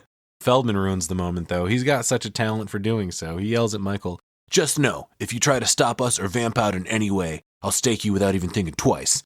But Sam's like, chill the fuck out, dude. And we cut back down into the hideout where the vampire hotel, as the frogs call it, they find Star sleeping and they go to stake her, but Michael stops him like, no, don't you fucking touch her. They go right for her first. Yeah. And I like the line here. Corey Feldman's like, come on, vampires have such rotten tempers. And Michael runs over to check on Star while the other boys search around for the other boys. And well, the boys search for the other boys. Yeah, so the boys searching for boys. It happens. He tells her he's going to take her out of here, but she rolls over all sleepy and she's like, take Laddie first, which is noble to say, but you know, it's like a save the boy first, but it sounded a little bit like 5 more minutes, just let me sleep. And that's when Alan finds something toward the top of the heap here, another passageway. The Frog Boys and Sam head down it, weaving through beams and spider webs and shit, and Alan calls out that he sees a lot of flies, which Edgar takes as a good sign. He says, flies and the undead go together like bullets and guns. We cut outside for a second to see Michael carrying Laddie down the dock outside to the car, presumably, and he comes back in for Star. That's when Sam smells something rank in the secret passage and says it's freezing. All good signs of vampires, according to the Frog Boys. They hit a dead end here, and Edgar says to look around for coffins, but that's not how these vampires work. Suddenly, they look up to see all 4 of them hanging from the ceiling like bats. Right. Fucking stalactites. Fucking. Yeah, it's fucking crazy. It's just say, oh, this place is one big coffin. Mm-hmm. Which, yeah, it's just some kind of tunnel, up in the fucking underneath the rocks. So they're hanging upside down like bats. Yeah, they climb up to get closer to the vampire so they can stake him and shit, but Edgar mentions, they timed it well. The vampires are vulnerable, but one problem, they don't know who the leader is. So we just got to kill them all, I guess. All right. I mean, wasn't killing them all always the plan? You're going to start with the little guy? I wouldn't recommend that, dude. Right. Don't kill Bill. That's most unexcellent. The Frog Boys get to the top and Edgar goes to stake Alex Winter, but of course, when he does, he wakes up screaming, roaring, waking the others up as well. Great plan, Dick. Yeah, dude, this vampire blood, I guess. Yeah. Shoots all over. It's super fucking dark. Yeah. Super dark. Yeah. Cool effects here, though. Like all the blood shoots out, covering all 3 boys in it, and they all fall, including the body of Marco, and that's where we get Kiefer yelling, "You're dead meat!" Mm-hmm. And he flips down to attack him. He roars at the boys and chases them back down the passageway that seems to be crumbling now for some reason. Yeah, dude, everything's kind of shaking. Place is all caving in with all this noise. Fucking earthquake. Oh, yeah, that could be too. Shit. I would not be fucking around in a cave in California for that very reason. Right. But a bunch of cool shots here with Kiefer in his vampire makeup, nice zooms and shit. He grabs Sam by the ankle, but the frogs manage to pull him a bit further into a shaft of sunlight, which immediately sets David's arm on fire, so he shrinks back screaming, and this is where that single tear rolls down his scary-ass eye before he says, "Tonight." Right. Yeah, dude. He's fucking pissed. You just killed fucking Marco. Mm-hmm. Fucking my girlfriend. Yeah, we cut back to the car with Laddie and Star. Fucking Michael they're all asleep in the car. And the boys are all screaming at him to start it, but relax, guys. Don't worry. The vampires aren't coming after you. They're not coming out here right now. Right. Did you notice that all of them, like all the blood and shit was like super glittery? Yeah, dude. That's the next thing I was going to say. They come running out with the frogs all doom and gloom. Oh, we blew it. We unraveled in the face of the enemy. Oh, it's, I like Corey's line here. He's like, oh, it's not our fault. They pulled a mind scramble on us. They opened up their eyes and talked. But yeah, Sam can't wake up Mike, so he decides to drive instead, and that's where I noticed, yeah, the blood on Sam's shirt is all glittery. What the fuck? Vampires have glitter blood? I thought they had glitter skin. Yeah, what? Make up your mind, vampire lore. This is the skin of a killer, Bella. And also, Michael, Star, and Laddie are all out in the fucking sun, you know? Mm-hmm. They're only half vamps, though. Yeah, fucking still. They're still okay. They're daywalkers. Yeah. Alan tries to put his foot down, saying, we don't ride with vampires, and Sam's like, fine, stay here, bitch. Right, yeah. And they're like, oh yeah, we do now. And they jump into the car, and Corey Feldman's like, burn rubber. And he stomps on the gas pedal. Unfortunately, the car is in fucking reverse, so they start speeding toward the edge of the cliff. Right, dude. And thankfully, Sam steps on the brake just in time and yells at Edgar, burn rubber does not mean warp speed. Fucking yes it does. You're just in the wrong gear, asshole. They don't know. They drive away with the top on the convertible halfway up. Like, what the fuck are you guys doing? They get back to Grandpa's house, carrying Star and Laddie in. They try to take him upstairs, but Nanook is barking and blocking their path. So Mike tells Sam, hey, take him outside. And as they start to take the vampires upstairs, suddenly they're stopped by Grandpa saying, Michael, don't you know the rule about filling up the car with gas when you take it without asking? No, Grandpa. Well, now you do. And he walks away without a word about their apparent fucking kidnapping or sex trafficking with this unconscious young woman and even younger boy that they're carrying upstairs for some reason. Not a fucking word about that, Gramps. I mean, even then, kind of rude to bring this vampire fight here, where your grandfather and your mother are staying. Maybe that's just me. They take him upstairs and put him in bed, talking about how they blew Plan A. It's time to activate Plan B, but oh shit, we don't have one. He says all right, well now we have 2.5 hours to come up with one before the sun goes down. Yeah, fuck. So Sam wheels a bike into the video store, telling his mom he's got something important to tell her. Fucking shushes her when she yells at him about having the bike in there. This is where he spills the beans about the town crawling with vampires. She apologizes to the customers around and goes to take him away, but he keeps pleading his case, presenting the evidence from earlier. And she tells him, quit fucking around. She tries to, he's pleading with her to tell someone, they'll be coming as soon as it gets dark. Right. But Mom's had enough of his bullshit, thinking he's just trying to ruin her third date with Max. She's like, what's your fucking problem? He's a good guy. Sam, I'm trying to get my pussy wrecked tonight. You ruin it for me. You little ungrateful. I just can't imagine Diane Wiest having her, how'd you put it? Pussy wrecked? Pussy wrecked? Jesus Christ. You're just ruining it for me, Sam. Wow. But that's when he puts his foot down. He's like, look, I'm not talking about Max. To hell with Max. And that's where Mom was like, oh, hell no. You did not just disrespect my man like that. I'll deal with you later. And she fucking sends him packing. God. Not my man. I don't think so. Yeah. Sam comes back out to tell the Frog Boys they're on their own. They're like, good, that's just the way we like it. But here's my question. Is this what Plan B was? Just going to tell my mommy? Fucking, I guess so. But we get the 80s California anti-vampire prep montage now. Yeah, dude, here we go full Goonies. We get a nice little bike ride and gear up, let's kick some ass montage, in which the boys go into a church, interrupting a baptism ceremony to fill up their canteens with holy water in the back. Not a word from anyone during this. Even the music stops to give it the strong effect. Alan pumps a fist to everybody as they leave. Fuck yeah. And then back at the house, Sam tells Gramps that, oh, hey, the widow Johnson called and said to pick her up at 7 instead of 8. And Gramps is like, oh, shit, we got a date tonight? And he's like, oh, yep, I guess so. And he's like, oh, shit, I better go clean myself up, slap on some more Windex. Yeah, don't be late. We cut to him driving away in his fucking safari Jeep, blowing his La Cucaracha horn again. And that's when the boys go full tilt, closing up the windows in the house, starting a fire in the fireplace, barricading the doors and window, crushing up garlic and filling the bathtub with holy water for some reason. We're fucking in the home aloneing portion of the film right here before the big standoff. But Some of this makes sense, but I don't know what you think fucking shutting the windows is going to do. that and You better fucking, shut the windows if vampires are on their way. Well, unless they don't invite them, which I got some stuff about that a little later. But Okay. it's a big question for me. We'll get into it in a minute. But I also have to ask, they clearly didn't have enough holy water to fill this tub, but the tub is full. So they're mixing it with tap water, right? Yeah, I literally was thinking that. Does it have to be a instant specific there. ratio to maintain its holiness? I mean, I don't know. Isn't the holy water enough by itself to not need the garlic too? So, I would think so, sure. But like, if it's only so many parts per million diluted, like just like medicine, it's not going to have the same effect, right? I don't know. So maybe they're just going to singe them a little with this stuff, or is that the idea? Or as long as holy water particles are still in there and it touches them, it's good enough. I was going to say, if you pour holy water into a bathtub full of regular water, is it all holy water? And they got the garlic floating around in there, so It's yeah, just I don't know how It's that just works. nasty stuff, dude. Right. This is where Sam comes in, though, dumping all the garlic into it, and they fill up a bunch of squirt guns with this little vamp-killing cocktail. Yeah, cool. This is where Star wakes up asking if the vampires will be coming for her and Laddie, and Michael's like, no, asshole, they're coming for all of us.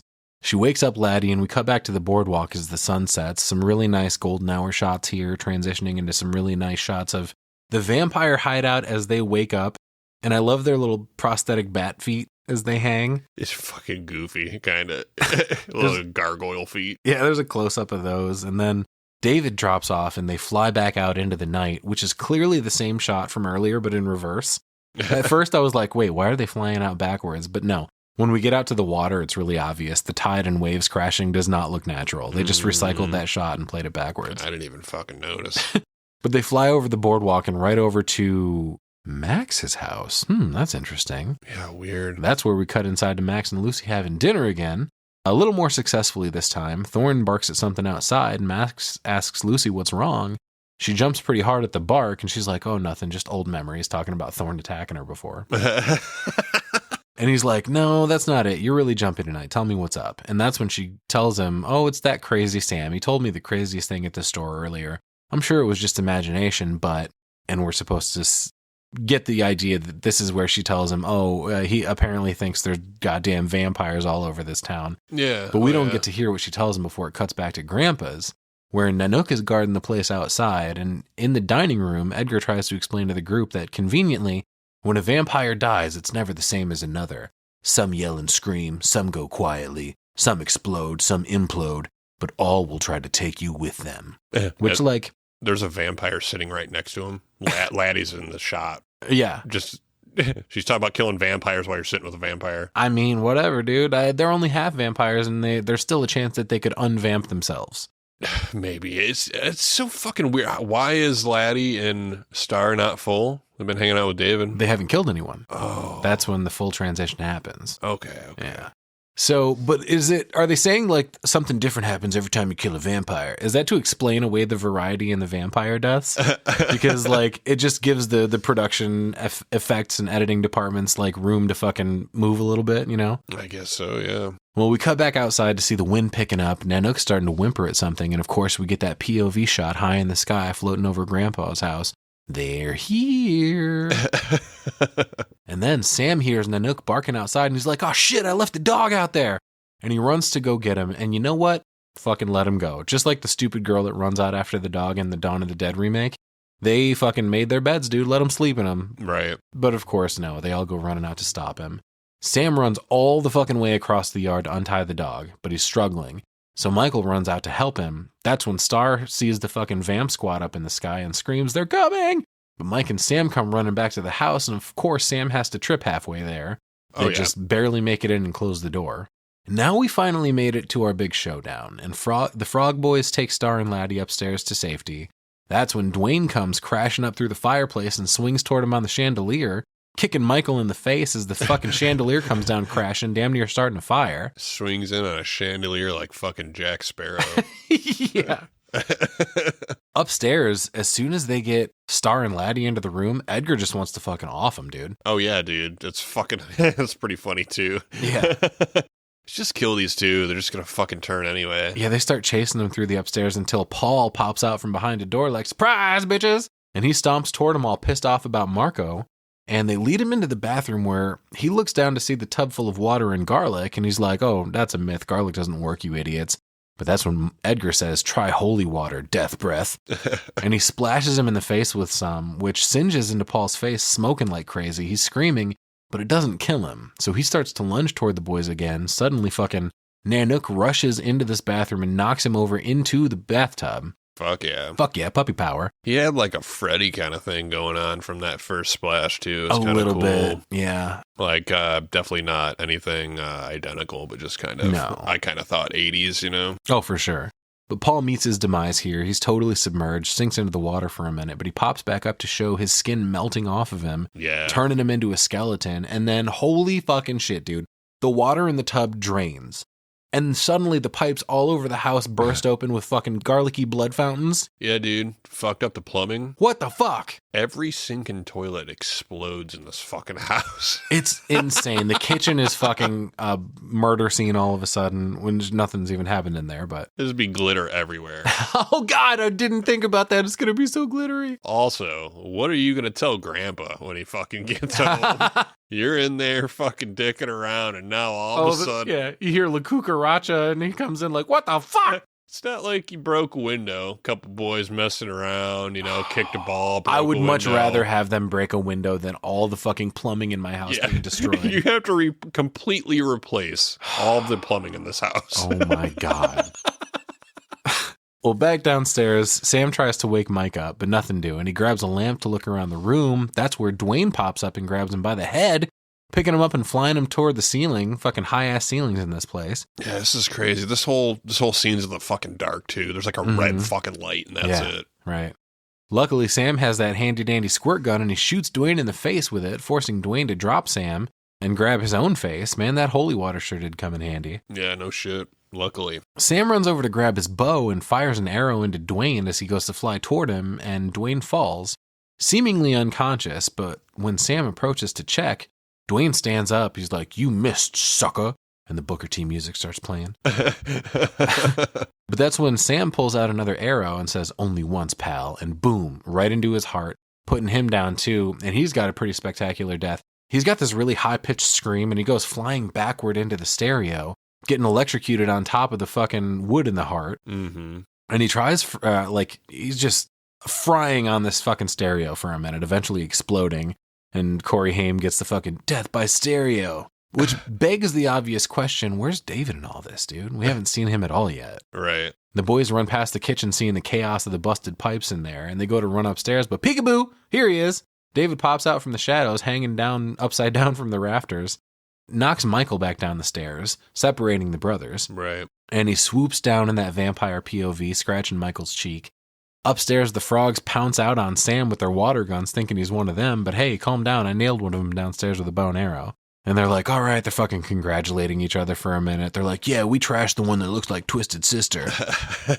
And then begrudgingly admit, well, Nanook helped a little. Yeah. Oh, yeah. Good boy.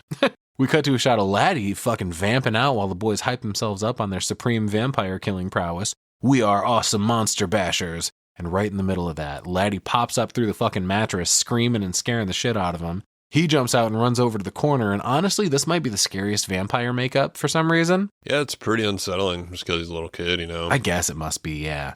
Alan yells, holy shit, the attack of Eddie Munster. And they go off out, to kill him, but Star jumps in to save him just in time. She's like, he's just a little boy. Yeah, why in the fuck was she hiding in the closet? I don't know. But Laddie's wild now, dude. Star's holding him back with one arm, almost doing that thing where you put your palm on the kid's forehead while they swing at you. Right. Crazy little fuck. But back downstairs, David does another swoop on Michael, and he just keeps going back into the shadows. So Michael's like, are you afraid to face me, David? Nah, man, I think he's just fucking with you. Yeah, and fucking you up, too. Yeah, slowly. Death by 1,000 cuts. I wanted to point out, like, we've seen everybody vamped out at this point except for Star. Yeah. No Star. We never get it. Right. Yeah. It's fucking strange. David's shadow pops up on the wall and he says, I tried to make you immortal. And Michael answers, no, you tried to make me a killer. And that's when David swoops down and hits him again. But this time when he stands up, he's all vamped out too. and a little blood trickles down his nose, and he licks it, and David tells him, Fucking crazy. you are a killer. Yeah, they end up fighting here like mid-air. Yeah, You we know what I finally mean? get an honest-to-goodness vampire duel. Right. Michael flies up to meet David midair halfway through the room and tries to fly push him toward the wall where there's a bunch of animal heads mounted, deer and elk and shit. Right. But he misses, and David sees that he was trying to push him onto, one of the antlers to stake him, Right. which is another fucking Silent Night, Deadly Night callback. Yep. But that's when David says, my turn, and pushes Michael back toward the taxidermy room, also full of antlers, unfortunately. Yeah, dude. Looks a little sharp in there. But Michael grabs the doorframe just before he gets impaled. Why were all of these antlers facing the same way, as if a bed of spikes waiting for fucking a vampire to impale on? Yep, that just happens, you know? Everybody's taxidermy room's like that. I guess. Where's your taxidermy room at? See, Look, you can see it from here. It's the shed out back, yeah. You can see it from here, see? Why do you have them all pointed the same way? Stop fighting me and join us, Jason. Yeah. That's what David says to Michael here. And he's like, the first thing I thought was, you mean join me? Looks like you're the last man standing, dude. Looks like, anyway. Mm-hmm. But, of course, Michael refuses. And when David says, it's too late, my blood is in your veins, Michael retorts with, so is mine. And he grabs David and turns him around, skewering him on a couple of these long-ass antlers. But David doesn't explode or anything. He just kind of smokes a little and dies. Dude, that was like the worst comeback ever. Yeah. Yeah. So is mine. Yeah, I know. I just called it your blood, idiot. Oh, yeah? You're ugly. Yeah? So is mine. No, you didn't. What if yours is ugly? Oh, yeah, it's fucking the hard eyes. And the dude's girlfriend is like, you're afraid of the dark. And he's like, no, I don't. Yeah. So is mine. Well, Terrible. here's the thing. When when David dies, he doesn't, he goes back to kind of, we see a little later with Max looking at him. He's like kind of a normal dude again. But Michael doesn't change. So, looks like he was not the lead vampire. Right. Fuck. It was almost crazy here when he died. He got there was a super bright light. Bright light. Yeah, pointed onto him too. The smoke is rising out of him, kind of like he died. Mm-hmm. And then he doesn't look scary anymore. Like you said, Michael's a vampire, though. Yeah. So everybody runs downstairs and they see David's dead. Yeah. The star starts to cover for Michael. You know what I mean? Right. Yeah, she comes in to find him, followed by the boys. She gets there first, though, and Michael pulls her around the corner real quick, begging her, hey, don't let the others see me like this. Yeah, because Sam hasn't seen his face like that, right? Right. Like nobody's actually seen him. No one's seen him vamped out. Right. Yeah. And Michael yells at Sam to get away. He doesn't want him to see him. But then right on cue, here comes fucking Max and Lucy coming up the driveway in his fucking Corvette. Dude, you got vet money from running a video store? Dude, fuck yeah. The VHS business was huge in the 80s. I guess so, yeah. Inside, Edgar's like, hey, wait a minute. You destroyed the head vampire. What's the big deal? That's when Michael and Star both confirm, I don't feel no different. Yeah, nothing's changed. Yeah, so they conclude fucking, SpaghettiOs. There's still one more. Yeah, which I'm kind of like, one? There's one more?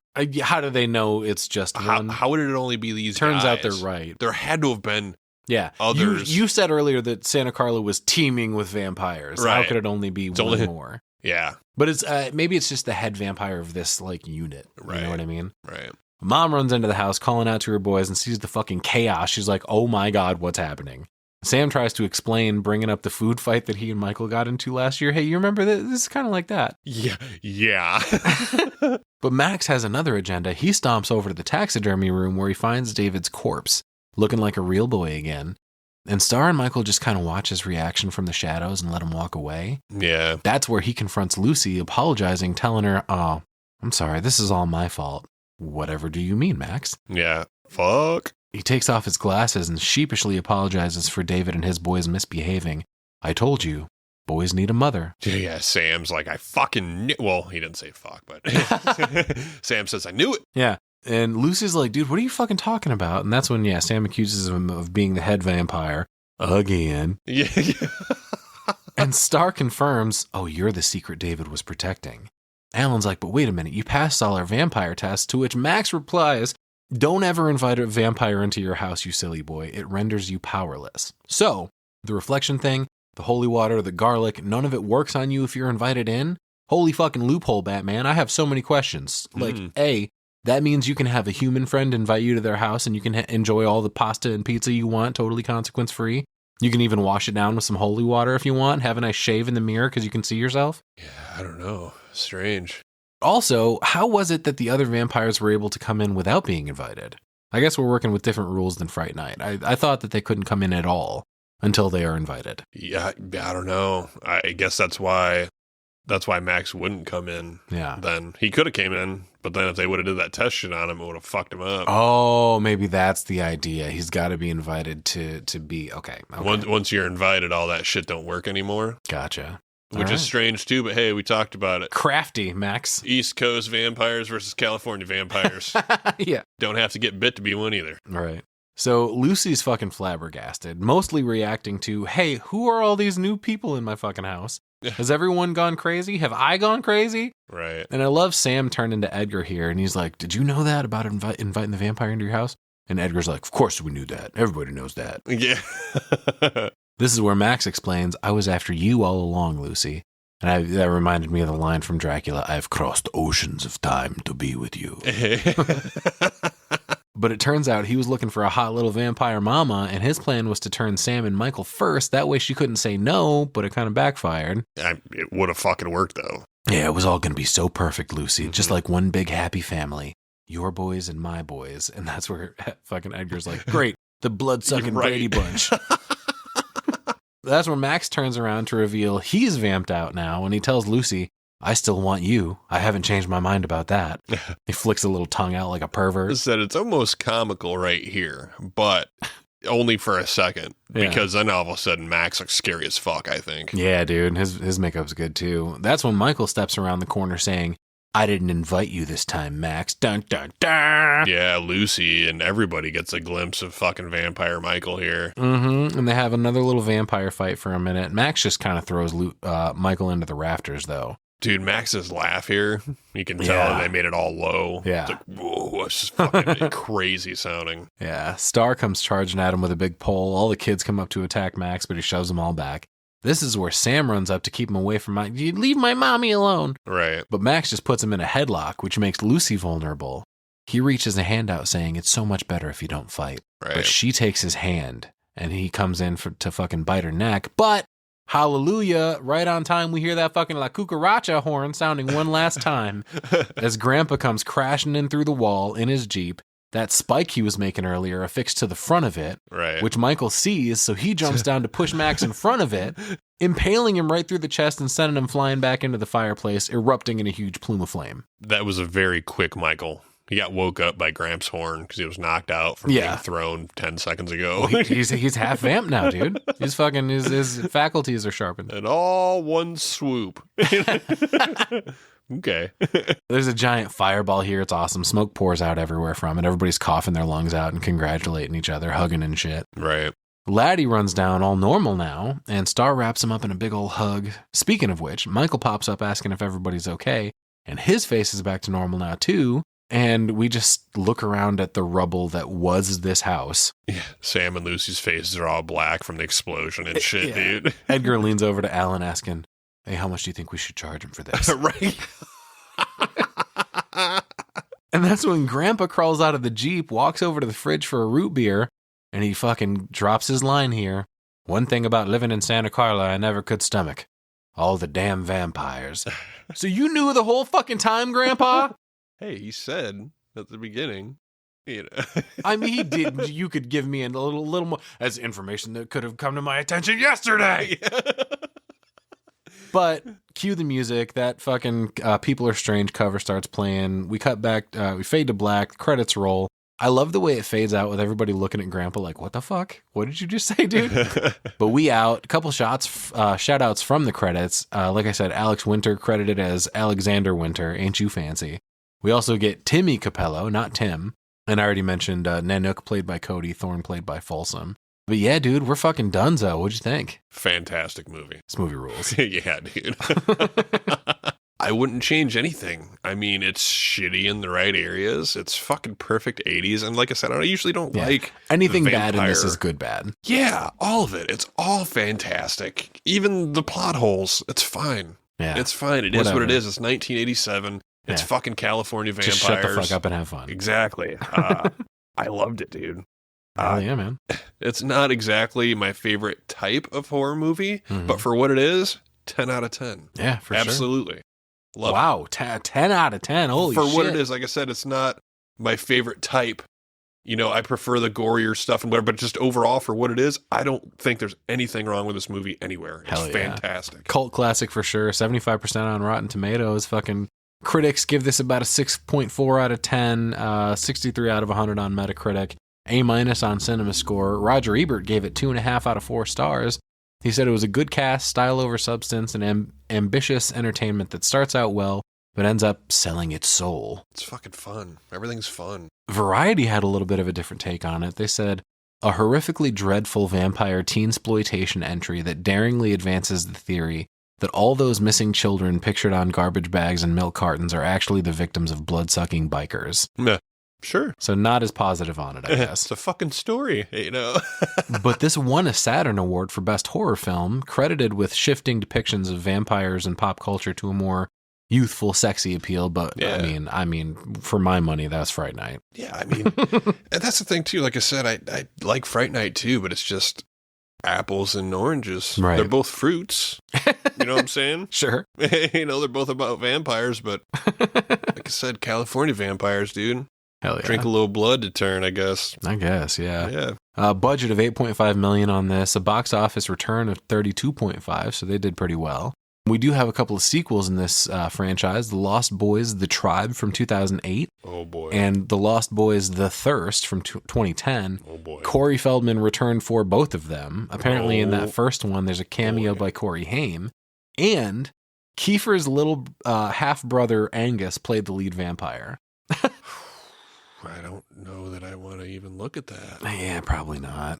Like I said, Corey Feldman returned for the 2010 version as well, as Edgar Frog, as well as Jameson Newlander as Alan. Feldman also executive produced that. So yeah, I'm surprised that fucking I was gonna ask 20 years that. later or whatever it was, they're still making these fucking movies. Because Corey did it. Well, okay, sure. Yeah. Made it happen. Yeah. Okay. Executive producer. You're not going to tell Corey Feldman no? He's in it. He's the executive producer. Yeah, he pushed for that. He was behind all that. So let's wrap this shit up. First of all, fucking movie MVP Nanook. Yeah, dude. This movie's a lot of fun, dude. I don't think it quite reaches Fright Night levels for me in the 80s sexy vampire subgenre category, but it's pretty good. I think Joel Schumacher's rewrite works really well, and he directs the fuck out of this movie, aside from the backward shot out of the cave, but it works. Yeah. Like I said, I didn't even notice. You know, I guess there was just so much fucking happening anyway, but Yeah. good idea. Cinematography was great in this, obviously. It's got that 80s grit all over it, you know? Yeah. Score was a banger throughout, even though they used the same song like 6 times. Fuck yes. I always love a good 80s score, and that was a badass song. But hey, it's an original. That's something that we always talk about too. You know, a lot of newer movies don't have their own actual fucking song. Mm-hmm. Yeah, for sure. I amazing. do enjoy that. I think the cast was decent in this. No one's really going for an Oscar here except maybe Diane Wiest or Kiefer. But I mean, both of them are always great. Everybody else is doing their part, though. None really stand out over another, but maybe Grandpa is an honorable mention in there, I guess. Yeah. But the premise is silly, and the setting kind of amps that up a bit, and no one's going to tell you this movie isn't fun. And that's all we're really going for here. Right. With as many serious or emotional moments as we get in this, even though those are reduced to fun just due to the age and style of the film, I do think this earns its cult classic status. It's a pretty good time. And back in 87, it was a very fresh take on vampires that has obviously stood the test of time. Fuck yeah. Fucking makeup and special effects were all good. Nice and creepy and gross, just how I like it. And this was a fucking funny movie overall, too. Oh yeah. This is good stuff. I gave this 114 out of 150 Michaels. Fuck yeah. 150. And I gave it 114 out of 150 because they say Michael in this movie 114 times. Jesus. I'm kind of surprised it ain't more than that. Yeah, me too, but you only have so much fucking runtime here to work with. But yeah, this is a great fucking installment in the 80s, horror, campy movies. Definitely check it out. What do you got to lose? It's only noodles, Michael. Right. But for sure, check it out. For sure, add it to your collection. It's one that you can toss on every once in a while just to get those vibes. And fuck yeah, man. Like, I really enjoyed this movie start to finish. But I think that's going to wrap it up for us. Thanks for hanging out, everybody. We're glad you tuned in. We had a great time. We hope you did too. And as always, dreams are fleeting. Only Michael's last forever.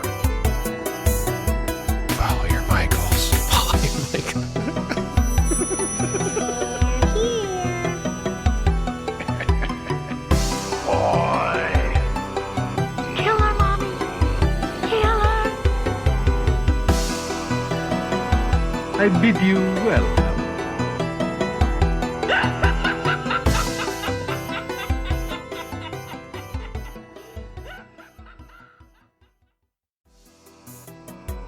Thanks for listening to the Cinebytes podcast.